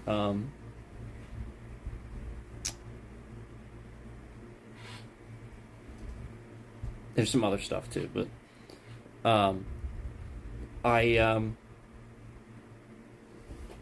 obviously the point is I'm going to stick up for, like, the point is if Trump had anything credible, I already said earlier, I would say it. I would sit here and I would say it. But he doesn't. I try to give him anything. I would just tell you. I'd just be like, well, because I even said, like, with the Monica Lewinsky thing with Bill, well, that's personal. I said that.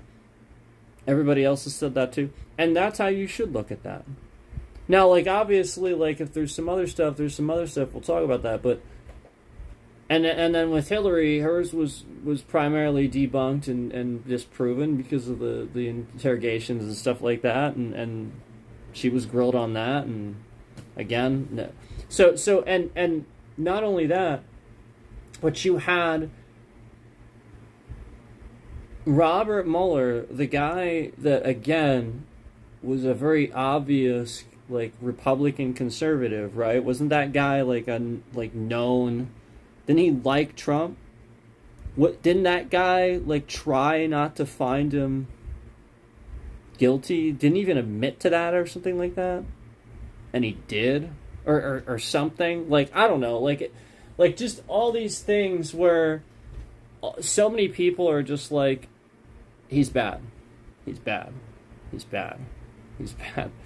Where typically people will just stick up for a president because they're a president doing presidential things, and we don't typically understand necessarily the ins and outs of all that. And that's true.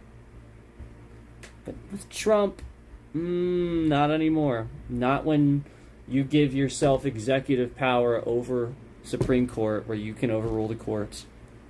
Bush said, we will respect the courts. He said that.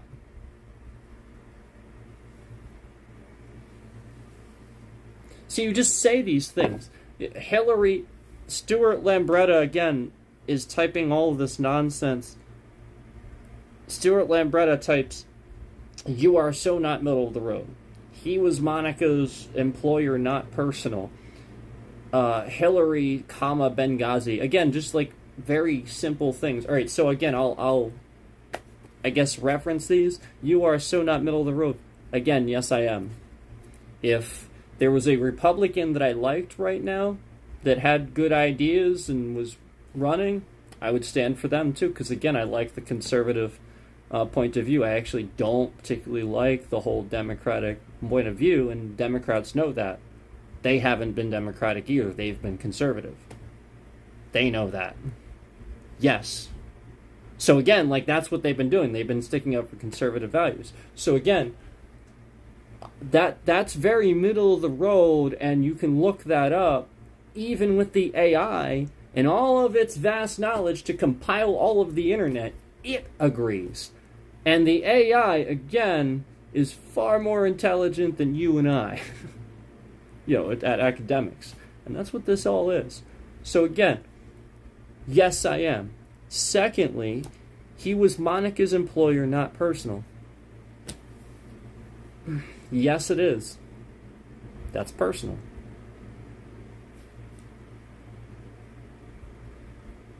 Yes, it is. It's personal. Yep. Should be talking about it. It's between the two of them. It's between him, Monica, and Hillary. It's none of your business. Shouldn't be talking about it. It's a sexual scandal thing. Shut up. None of your business. It's none of anybody's business. Don't talk about it. That's where you should be on that. That's the correct place to be. It's the truth, though. Hillary, Benghazi. Again, like just the statement Hillary, Benghazi.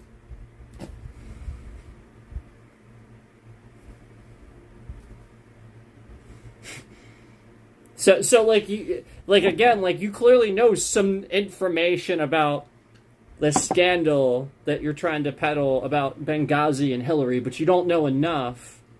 So you just make the simple statement, Hillary, Benghazi, and hope that I fill in the blanks, right?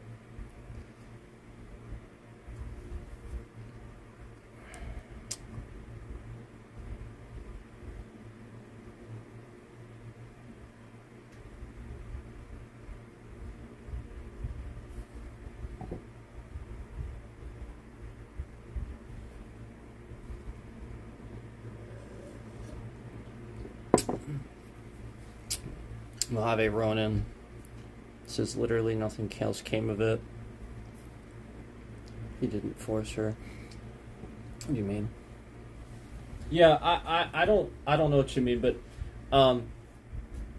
I just, this is the brick wall that I hit, where it's obvious to see, that it's a clear misunderstanding of factual information, a misuse of it. Where, again, we're no longer bridging the gap of accepting new factual information that's better than what we already know. Where okay, I'm wrong. Okay. Nobody does that. Ever with politics. So you're going to slowly just do this with everything. Because politics isn't everything. You can sit here and create politics out of the smallest, dumbest little thing. You can. I already showed you guys how to do that. We've talked about that before. And you did it just right here. Hillary, Benghazi. I mean, that is again, in itself, yeah, I mean, okay, yeah, you could make some political, I'm sure, plenty of stuff in Benghazi you could sit here and talk about politically. And with Hillary, you could talk individually plenty of things. She's certainly a politician. However, the statement, Hillary, Benghazi, again, by itself, doesn't... It serves as a very simple trigger for the people that talk about that particular thing.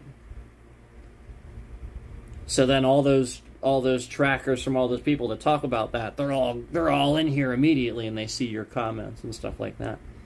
And this is stuff we were talking about earlier, where it's all just a manipulation tactic. Again, that's why it's good that it's working with simplistic words like that, and that's why the memes are working and stuff like that, and that's why QAnon worked for a while. But then they couldn't. That only worked so long. They couldn't get that, for too much longer. Before most people were just like, yeah, this isn't... See, they need numbers.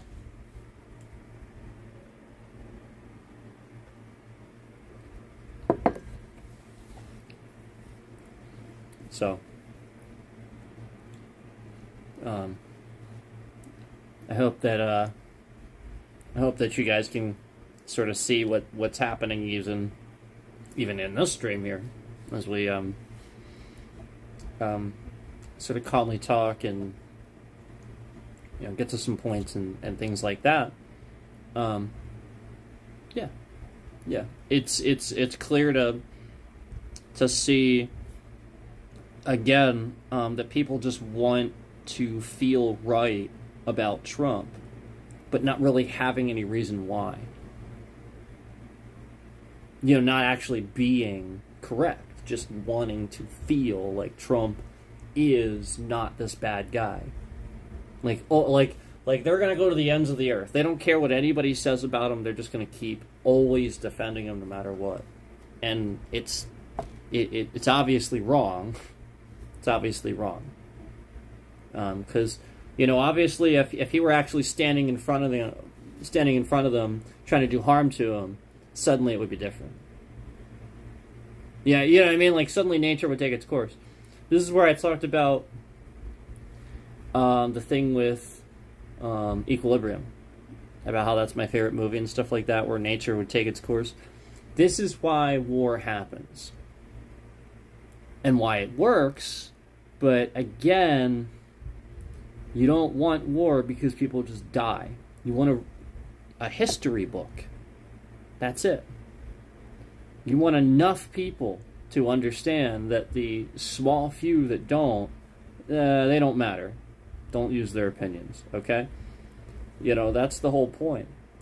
People don't realize, some of these people really don't realize their own danger in being this way to themselves and their society until they just cause a war, and then everybody dies, and then nobody wants war anymore.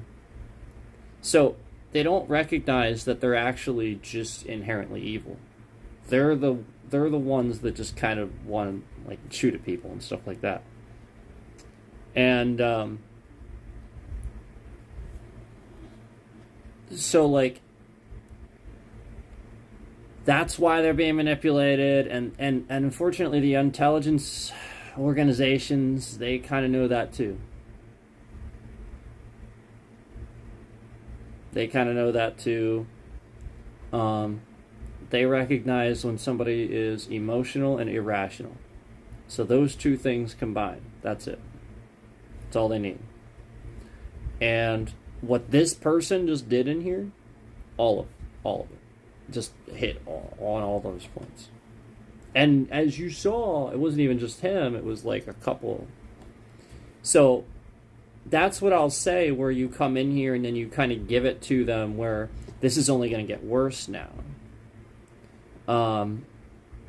Where this person will just hate on anybody that disagrees with what they're trying to say here, even to the smallest degree, to the point of like harm and stuff like that. And that's obviously where you need to rationalize. There's no logic in harming others. There's just zero.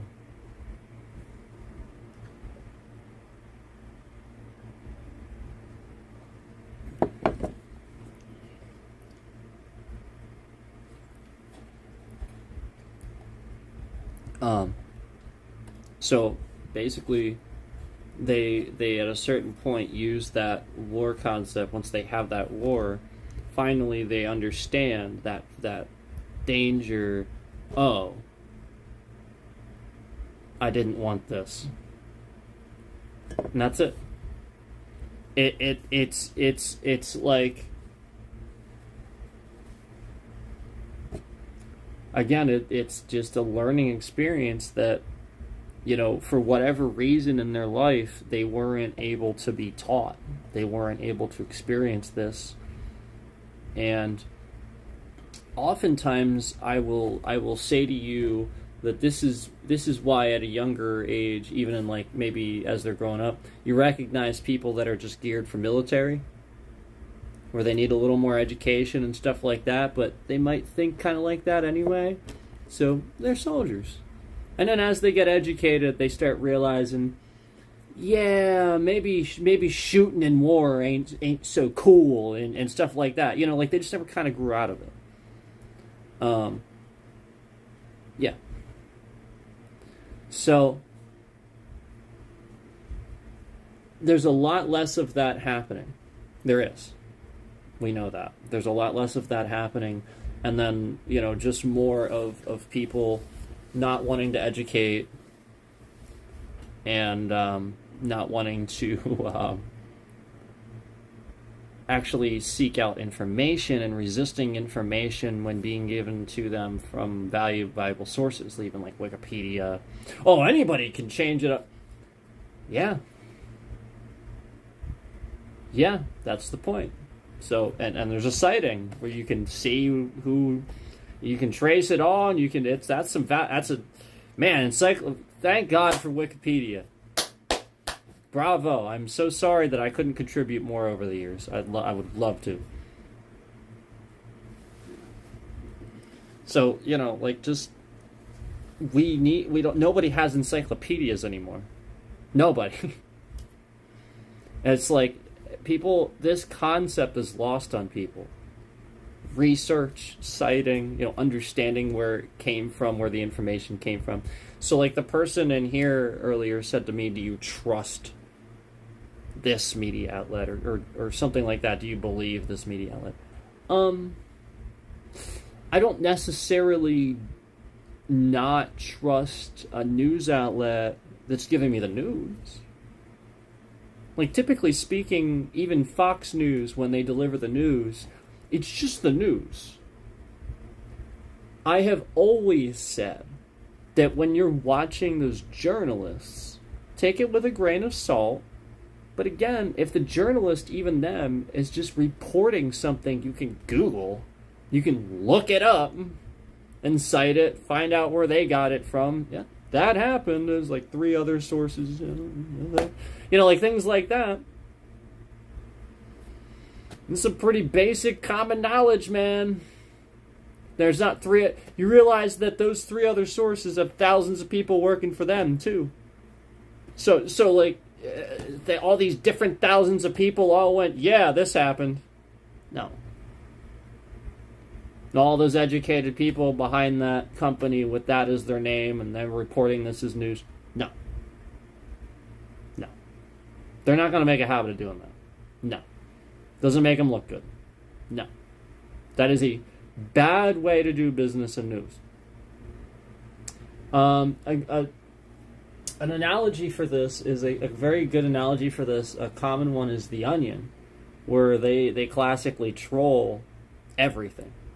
Like everything they put out is just made up. And it's so funny when somebody believes it and doesn't know what The Onion is. Did you hear? You're just like, oh my god. It's immediately so obvious to tell people would just immediately believe.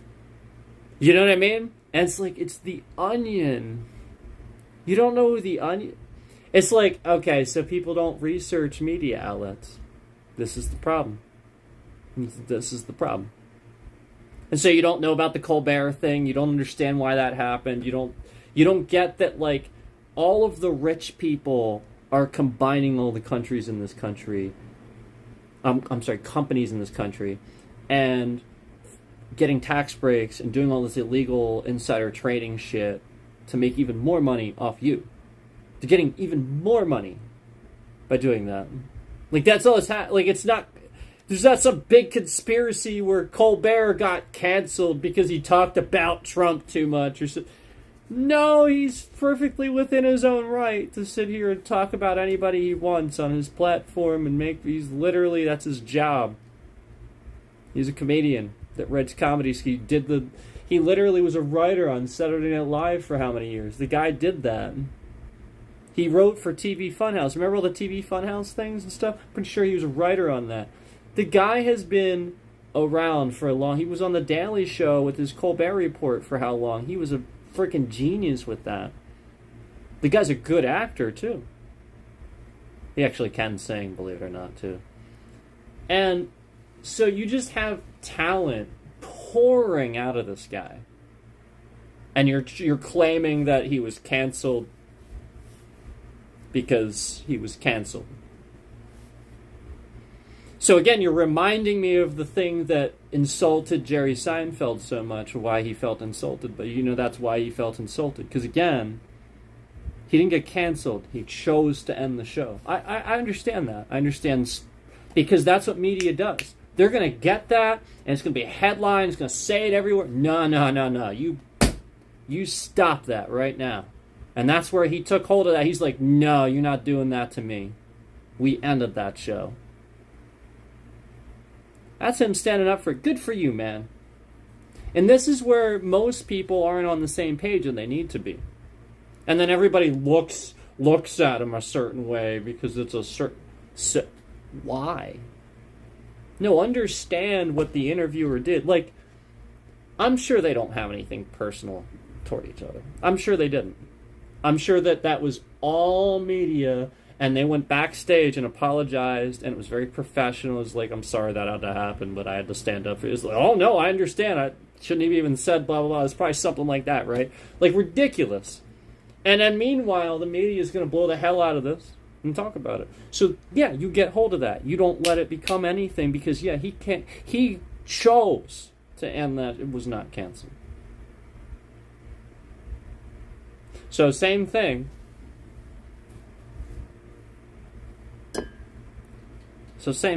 Okay? And, yeah, you're going to be mad. You're going to be upset. And you're going to start calling some shit out. And that's what he's doing. Oh, I can't wait. I'm sure it's going to get juicy. The whole point is that these guys were playing ball. They weren't saying those things. You're sort of like me where, like, I recognized it was happening too, so I just went, screw it. They've already decided with me too, so I just started calling it out too. It's the same thing. Except, obviously, like, on a different scale. Obviously, that's on a huge, much bigger scale.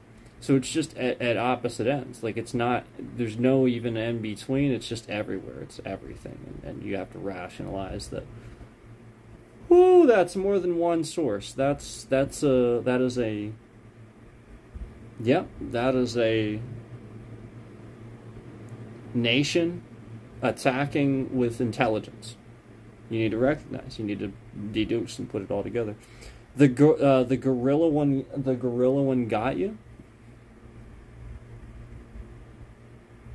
I'm sorry. I should have just. I'm sorry. Did you hear about the Nashville district rep that couldn't attend a meeting pertaining to the tunnels below Nashville Airport? No, you didn't. That's interesting.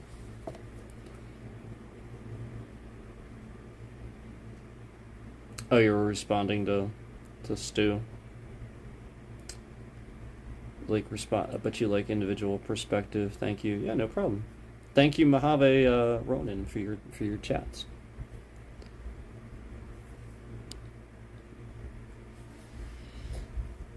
So,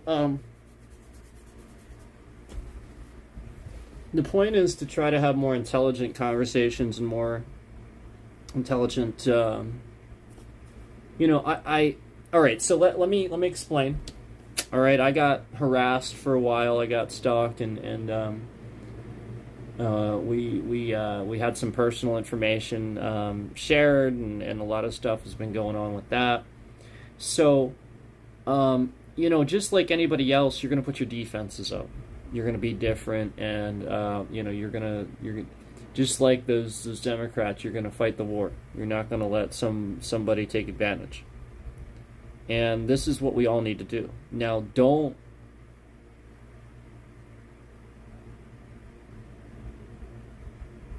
it is important and imperative that at this point in history, all of us that are aligning with the right side of history, not Democrats, but democracy, centrist point of view where we can have separate views, not one or two, but 5 if you want. That we need to remember that the moment that we would feel the need to hate or do something to retaliate where it isn't an eye for an eye, where it isn't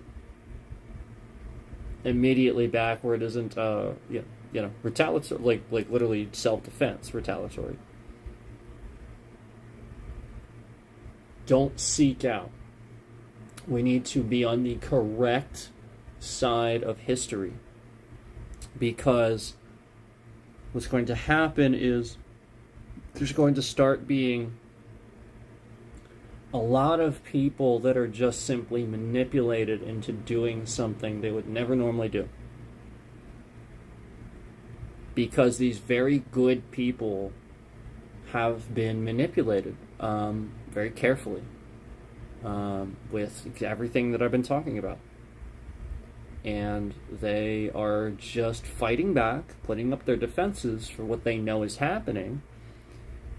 But on the surface, it doesn't seem like that. And so nobody knows what's going on, and it's just a clash. It's just a barbarian sort of clash. And that's all it'll happen. You need to be on the right side of history and not make that happen. Both sides. You need to never, if the moment this current president starts using military and federal power to do anything to citizens, immediately this is when you completely change. Immediately this is when you realize that's war.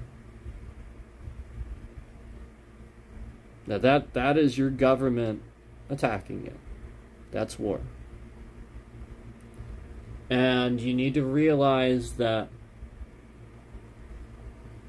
you do have a government. And we do have a military with some good people in it, and there's good people everywhere. And some of those good people are recognizing and seeing it even now. Just as the Democrats fled the state in Texas, and they're also declaring war on their side of things for what they're facing too. All of us are experiencing this because that's why it's happening. And so what I will say to all these different various groups and all these people, you need to recognize and stand up for ethics, for survival, for we don't hurt each other. We don't enslave. We uphold the right to free speech, the right to say that you don't like Donald Trump or do, the right to say that, the right to freedom of press, all these things. Where if you'd rig an election, that's what he's going to try to do. He's going to sit here and confuse the press so you can't figure out he's doing it. And he's going to sit here and claim the Democrats are doing it for years prior, all while rigging it for himself so that way you focus on the Democrats. Everything is to get you to focus on the wrong people. And then use you to actually do evil. And the quicker you realize that, the sooner it all makes sense, the sooner you add it all up, it all is put together, and you stop living in denial where you're just fighting facts now, fact after fact, and you just go, oh yeah, it all makes sense. Yeah, he did lie. He's taking credit for all these things that they actually did, because they did it. They all say that too. Even Republicans don't really deny that. There's all this evidence of it. I can look it up. Except, the ones that just lie all the time, like the ones you hired from Fox News. Of course, they deny it. Yeah.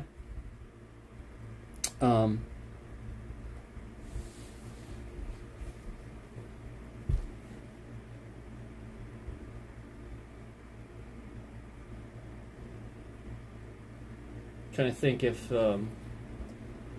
I got to really everything. I think so. So I want to do more of these sort of intelligence kind of talks. I'm sorry, here, let me read up a little bit.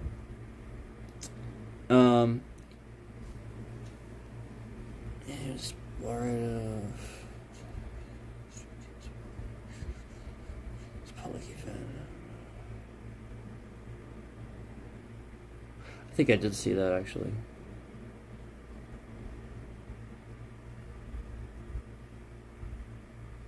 I did see what you're.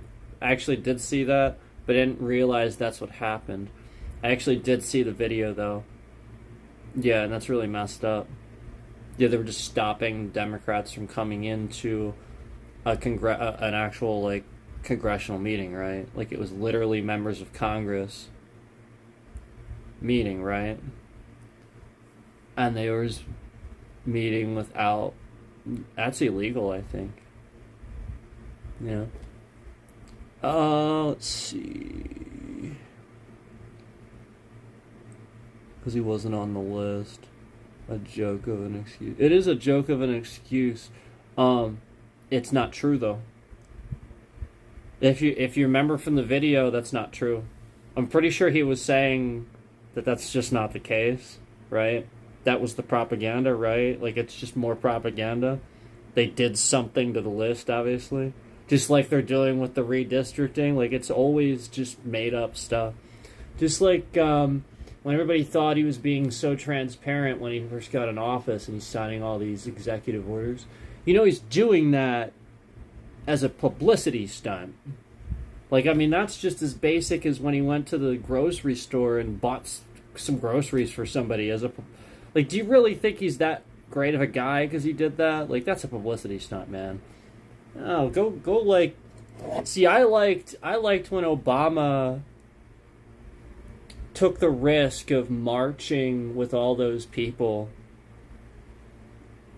You know, like to stand there and march with them. That was a huge security risk. But he didn't do it without tear gassing people. Yeah, he didn't cause all this civil unrest first and then have some people tear gas just so he could do the same thing Obama did. God. It's so easy to tell what this guy is doing, you know? But people will always see it as, like, what they want to see it as. You know, a narrative. It's facade. But, yeah, anyway, let's get through these, and then I wanted to talk quick here, because we're going to end soon. Attacked poor Doge employee. That sucks. And attacked ICE agents. Dragon fruit freeze at Taco Bell. That's cool. So listen, I don't think ill of cops or first responders or people in general, and I certainly don't think just because somebody is less educated that we should harm them or, you know, bad things should... No. I am not like this.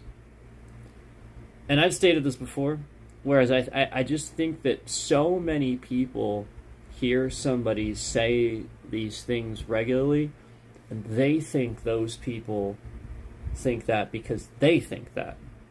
They project their thoughts of if they were talking with somebody like that, that's how they would feel about that person. That's how they would label them. So I just think that everybody else sort of kind of shows exactly where they feel everybody is, even though sort of they look a certain way when they do that. So what I will say is stop. All you have to do is stop trying to pretend to be so smart. This is why I say just say you're stupid. Just take that. I don't care. I have no hold up on that word. It does not bother me in the slightest. You could call me an a-hole. You could call me all kinds of... I literally don't care, man. I might even think it's funny. If you react and you have some sort of personal hold up on this, you're the one that hates other people because of what they think of you. And that's everybody that votes for Trump, because Trump is like that. They've recognized somebody's like them. And that's it. Like, there's a huge connection there where, like, you know, they just... That's how they feel. You know, because, again, when they were younger, they were probably the bully, right? So now they don't understand how to interact with people. They have lost this. Because they didn't really do it when they were younger, and maybe they leveled out after the fact, but didn't really learn how to actually do it, and kind of pissed some people off along the way.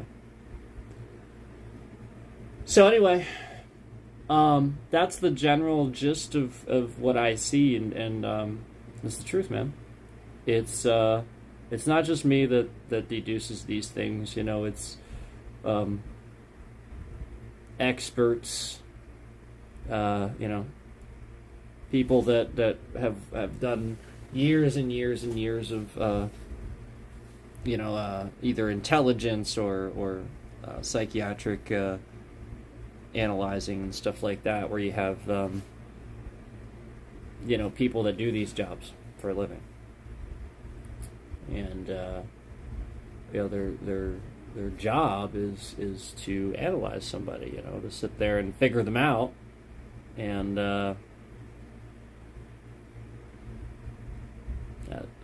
there's a lot you can do with that, but that maybe that's for another time. But anyway,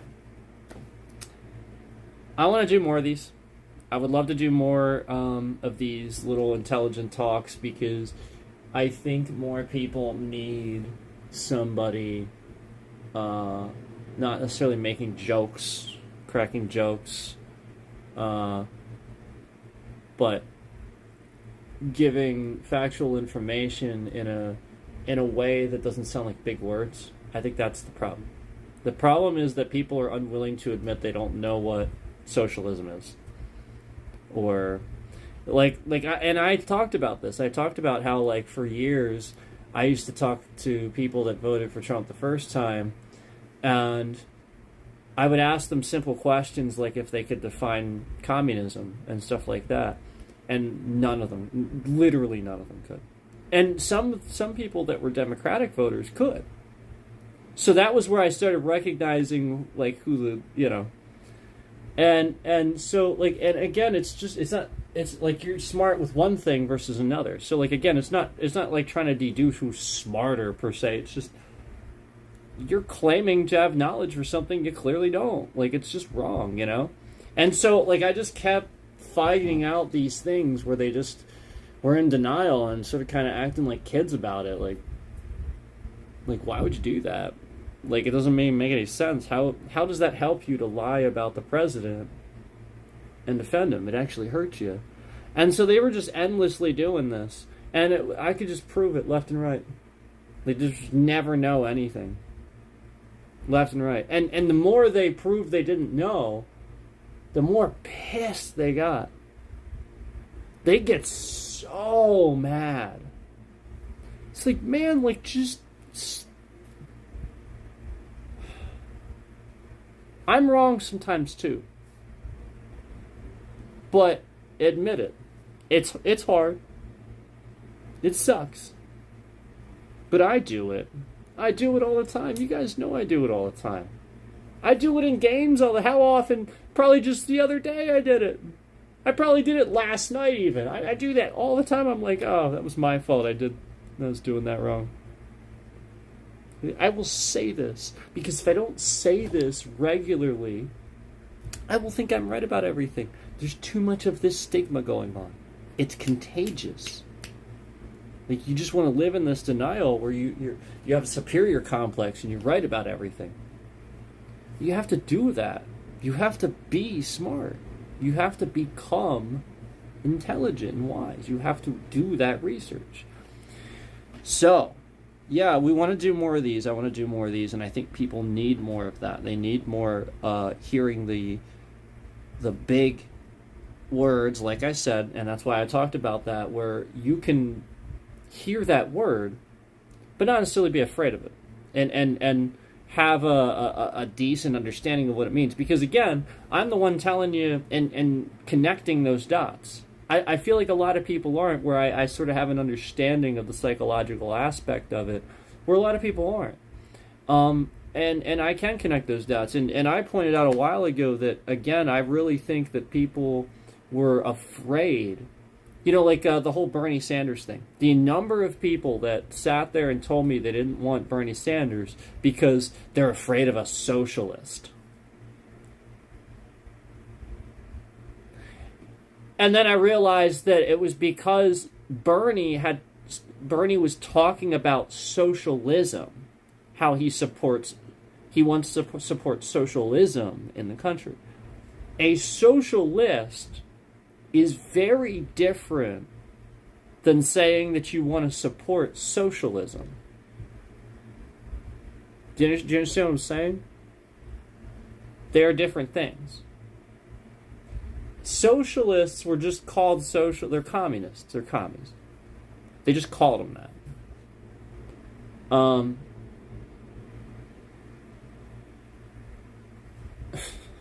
So there's other things like this too. Democracy. Though that word is a derivative. I'll give you that. I mean, it's clearly a derivative. I'll give you that. But it doesn't necessarily mean that. Like, yeah, socialist, that is exactly why you define that. But it's not all, like socialism is adaptable without all of it. That's the point. That's why you don't like communism. Because a socialist, somebody that just does communism, yeah, that's like just socialism without anything else. That's the point. Socialism can be adapted for like concepts of it.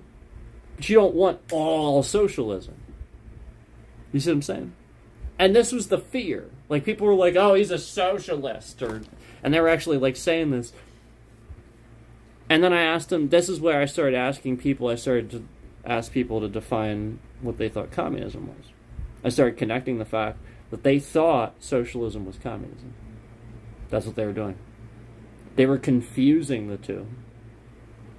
And they, like the Vietnam War, like all that stuff, like that's what they were doing. They were thinking, their brain was, it was that. Their brain was connecting that to communism for some reason. So somebody was doing that. And I started picking, I was like, bet I know who's doing that. Yeah, of course, it's all those Middle Eastern countries that have stock in what we think. That's it. The whole point is that Al-Qaeda, all these groups and stuff in the Middle East and stuff like that, they do things because they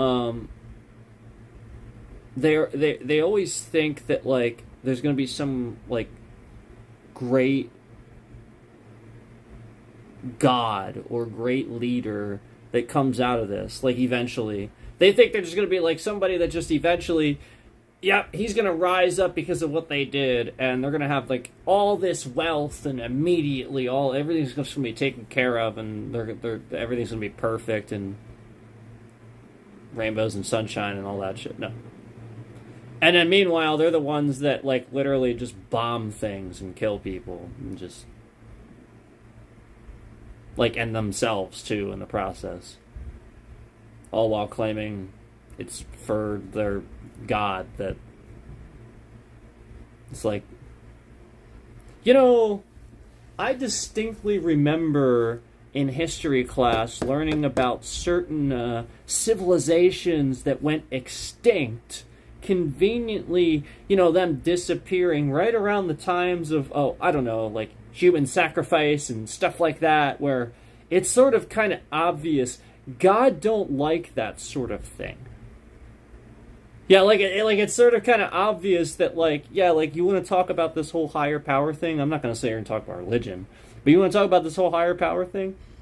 Yeah, it's super obvious to anybody that analyzes that data that like flat out the Fibonacci sequence exists. There's a creator, but again, that creator clearly has made it very clear we are to get along, and if we don't survive. We are our own destruction, and we will not take the planet with us. The planet will win, trust me. So if there's one thing that's for sure, you need to stop it with the whole concept of thinking that a higher power would want you to sacrifice and harm people and stuff in their name. That is blasphemous. That, like, flat out, this is why, like, saying God's name in vain and stuff, that doesn't bother me. You need that. That's the freedom you should give people. Because that doesn't matter. People's hold-ups on that matter. What people do with it matters. So people started putting restrictions on that, saying it's blasphemy to say... No. It's because at the time, what people said started becoming like law and like rumors were like big. Because they didn't have the internet, and they didn't have news, and they didn't have reports. It was just word of mouth. So if you said something... So, like, you have to understand that these things were systems that existed at the times they existed for good reason. And you adapt, just like you do with governing.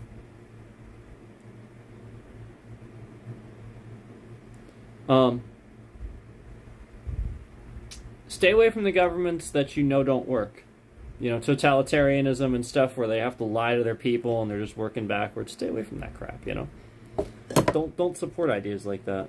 Support togetherness and working together, you know, like, again, bipartisanship. That's what bipartisan means. Bipartisan, you know, both sides. You know, there really is no such thing as nonpartisan in politics. You know, it's politics. You're gonna have a side, right? So yeah, like, obviously that's the politics of it. So again, stop it with the propaganda. Let's get to the actual politics. And that's what you need to realize. Everything anymore is just media, news, propaganda. It's nonsense. Let's actually talk politics. Let's actually talk what's actually going on. And, you know, that's what I hope to help you with a little bit, is to, you know, help get it out there a little bit. Because this is the point. The media, they ain't doing it. And there are some really, really good, YouTube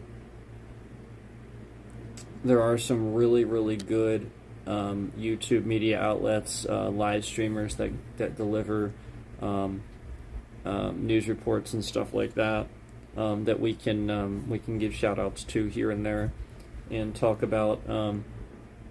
I've already done that. You guys know that I've already done that, so we've already done that a little bit, but we can definitely continue to give you guys people to, you know, to watch, to suggest of people that are middle of the road, that typically don't, again, that they're also not agenda based. They literally they will tell you the truth, and they're kind of saying the same thing that I've been saying. Like, that's the point. That's why I like them. That's why I watch them, because if somebody's too one way, I don't like that.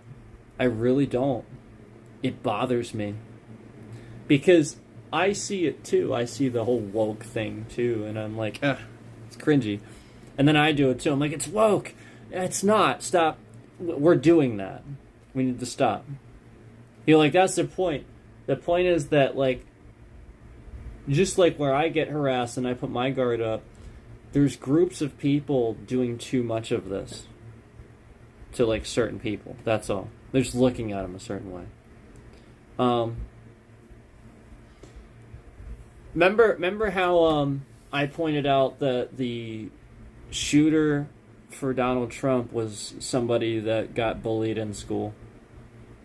And I said, good on that one journalist, because that was what I wanted to know too. I was glad that one journalist that actually wanted to find that information out. Apparently this dude would... So, like, listen, I know how it works. If you stand out and then you got the brawn to do it, you're fine. That's how it works. If you don't stand out. Or they're just going to pick you apart and they're going to make fun of you. They're going to use every little thing. Because, again, they can. So, again, if you had the brawn, then fine. They're not going to find anything. But if you don't, they're going to find every little thing that you have, that you wear on your sleeve, that lets people in. Because you're human. But your enemies are going to use that. So this shooter, he would go to school, and apparently he'd just wear camo pants like all the time.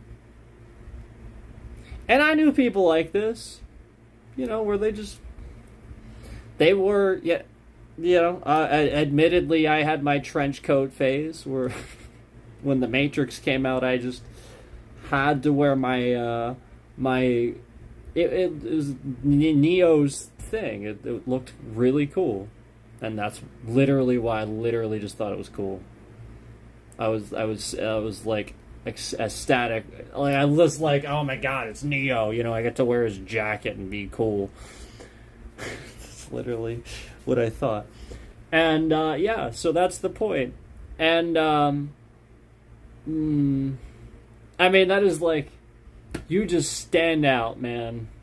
People are like, what the fuck? So, like, yeah, like, some people are like, that's cool. Some people that know you, they're going to think it's cool. But everybody, they're just going to be like, what the This kid wore camo pants every day. And then apparently he was against Trump the whole time. Like he was I don't think he was registered that way, but no, I think he was against Trump. I think the whole point is that he was changing his mind, because the point is that he probably tried to make friends with their MAGA people, and apparently he had been bullied. So I don't know who was bullying him. I'm not going to interject that information, but it goes both ways. It's not just, I'm not saying it was necessarily one or the other, but it's very, I hardly ever see it go. I'll be honest with you, I very rarely see the Democratic voters kind of going out of their way to bully people. I just don't see it. I'm just being honest. I'm not trying to be pick a side, or I really don't see it. I see a lot of what, again, what you saw earlier, where, you came in to insult Biden's intelligence. And that's fine, you can say that, but again, I don't agree with it. It's not warranted. I completely disagree, again. I think he was very, very intelligent, very bipartisan dude for a long time. He's just old. And his body decayed, like his motor function was decaying more so. So it was just very surface. Where he couldn't hear as well. And then his body wouldn't be able to respond. So as he would look up to try to hear another question and hear it again, it would sort of kind of look like this. It would kind of look like,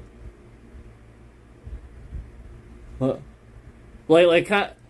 Because again, he can't move his body, and he didn't hear. So he was trying to process what they said, but again, now his body is 80-something years old, and he can barely move the thing, right? So, again, I really don't think his brain was, too gone, because his organization, his administration was phenomenal. All those people were hired to do the jobs they did, and they did them. It's not like Biden sat there and did every position like Trump's trying to do, and that's a problem.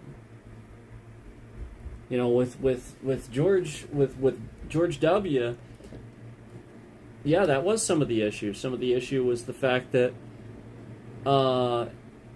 Cheney probably took advantage of him, that he didn't know too much about it.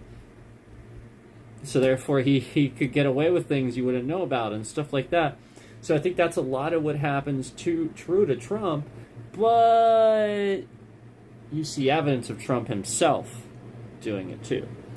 So I think maybe early on, but now you can't say that that's the case. And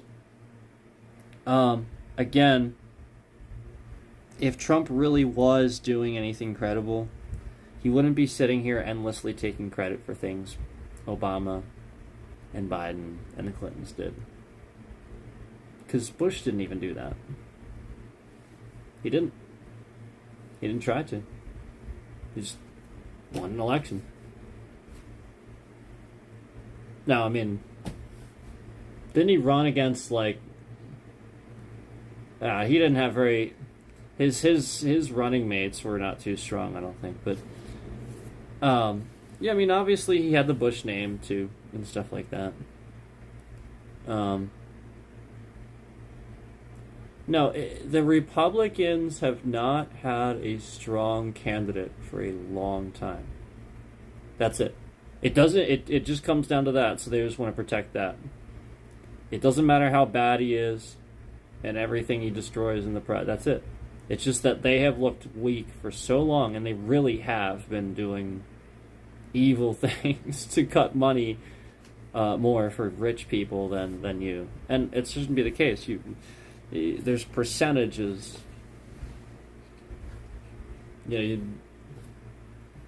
If okay, let me put it to you this way: if you had a big organization and a big company, why wouldn't you actually pay more in taxes? I'm actually genuinely asking why you wouldn't. Now, I'm actually somebody where I kind of think a little conservative about that too. I sort of go both ways and go, well, I actually would rather them pay just their fair share, because I do see both sides. But it's a good argument because, and I'll tell you why. The argument is exactly what I've been telling you. I go to this store where constantly all these illegal things are happening, and that store can't get a hold of it. They just don't give a shit. You know, cars are exploding. There's expired inspection tags on trucks parked illegally. There's people parked illegally on the roadway in fire lanes. There's employees that don't even know how to direct you to a manager. There's people loitering. There's all kinds of shoplifting. There's just all this crap just happening right there as soon as you walk in every single time you go to that store.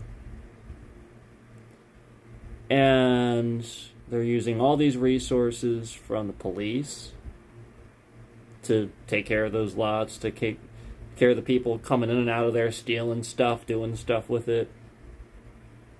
You know, there's all these people with jobs in the area that are now paying taxes on the local taxes in that area because they work in that area. They might not necessarily live there, but they're in the system there. You know, like just all these things that you don't think about. There's all these big tractor trailers now delivering huge amounts of freight in that area, getting into accidents on their roadways and stuff. They got to clean that up. All this stuff you don't consider. Now I'll ask you, again, with all that in mind, knowing that what your taxes do to, you know, infrastructure and stuff like that, to pay first responders, bridges, road repairs, you get the point. So, since that company is contributing to all these things that cost more money for you and your wallet, and you're paying your taxes, your fair share, where does that money come from then? If you're paying your fair share and they're getting a cut, where does it come from? Does it come from them or does it come from you? That's why the Democrats are saying that. That's it. Because for so long, nobody does infrastructure. Biden did. Trump, he doesn't know what he's doing. It's not no luck. But that's why. And that's why they sit there and like they'll throw these words around. These guys went to law school, man. That's why. They went to law school. Some of them are lawyers. And they decided to use all that money to forego a reputable career. All that money just to be your representative. Do you have any idea what they give up to be your public servant? Meanwhile, the Republicans are the ones making shitloads of money being slimy, disgusting people. Because again, like I told you, it's just about recognizing a trend. I am not on the side of the Democrats. I'm on the side of democracy, of recognizing a trend. Like I said, the Democrats are the ones trying to flee the state in Texas just to prevent the GOP from doing what they're doing there. So, recognize that the GOP... recognize that's the Republican Party. Recognize that.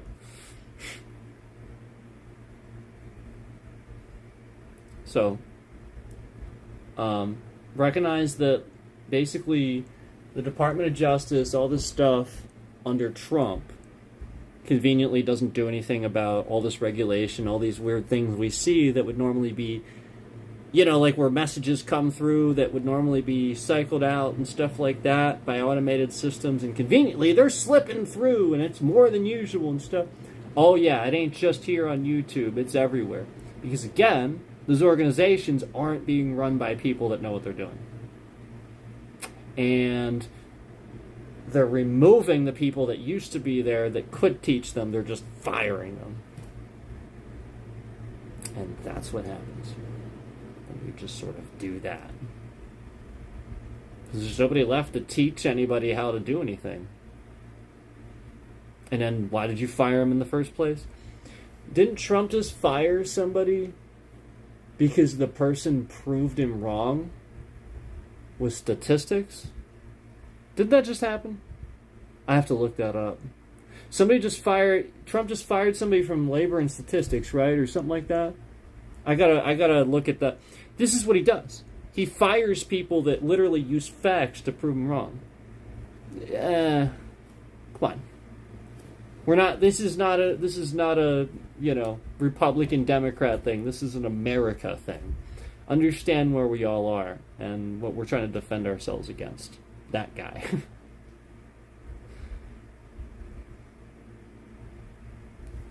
Well, anyway, I think it's about time. So let me wrap up really quick. I appreciate you guys watching. I will probably... I don't know that you guys will see me in the same format as usual. Probably, I don't know. We're gonna have to take a little bit of a timeout, a little bit of a break, because there's some stuff going on that I'm taking care of personally. Like I said, I'm still under the weather. I'm sure you can see my eyes like watering here a bit. I am still under the weather, and I'm taking care of a lot of stuff personally, and have a lot of stuff still to take care of and do. So, with that being said, I can't sit on here and do some of the stuff that I want to do right now. But I'm trying to get to a situation where we can start doing these in a more regular, controlled fashion, where we can do what we did today. Like I said, more regular, controlled fashion, and you guys can get some good content, some intelligence here, and maybe we can talk, and talk like we did today, and that's fine. But just realize, like, if you come in my chat and you initially just insult Jon Stewart or something like that, where these people have been very racist, prejudiced, like just really messed up towards Jews lately and stuff like that. We see this like Nazism and stuff, like agendas people are just getting behind just because they're trying to justify Trump in any no. Again, this is why I have been doing what I've been doing. Okay, like where people just do that and just because, again, Jon Stewart would happen to be Jewish or something like that. That's where I just stop it right there. I just block the person. And this is why I get the reaction I do. because they can't sit there and they can't be angry at me and tell me how angry they are about my opinion of how I like Jon Stewart and think he's funny. Who cares? And why is the President of the United States such a bad sport that he cheats at golf and he gets super mad at what South Park says?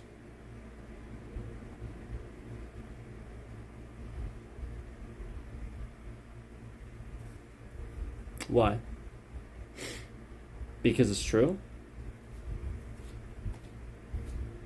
So, that's what you got to realize.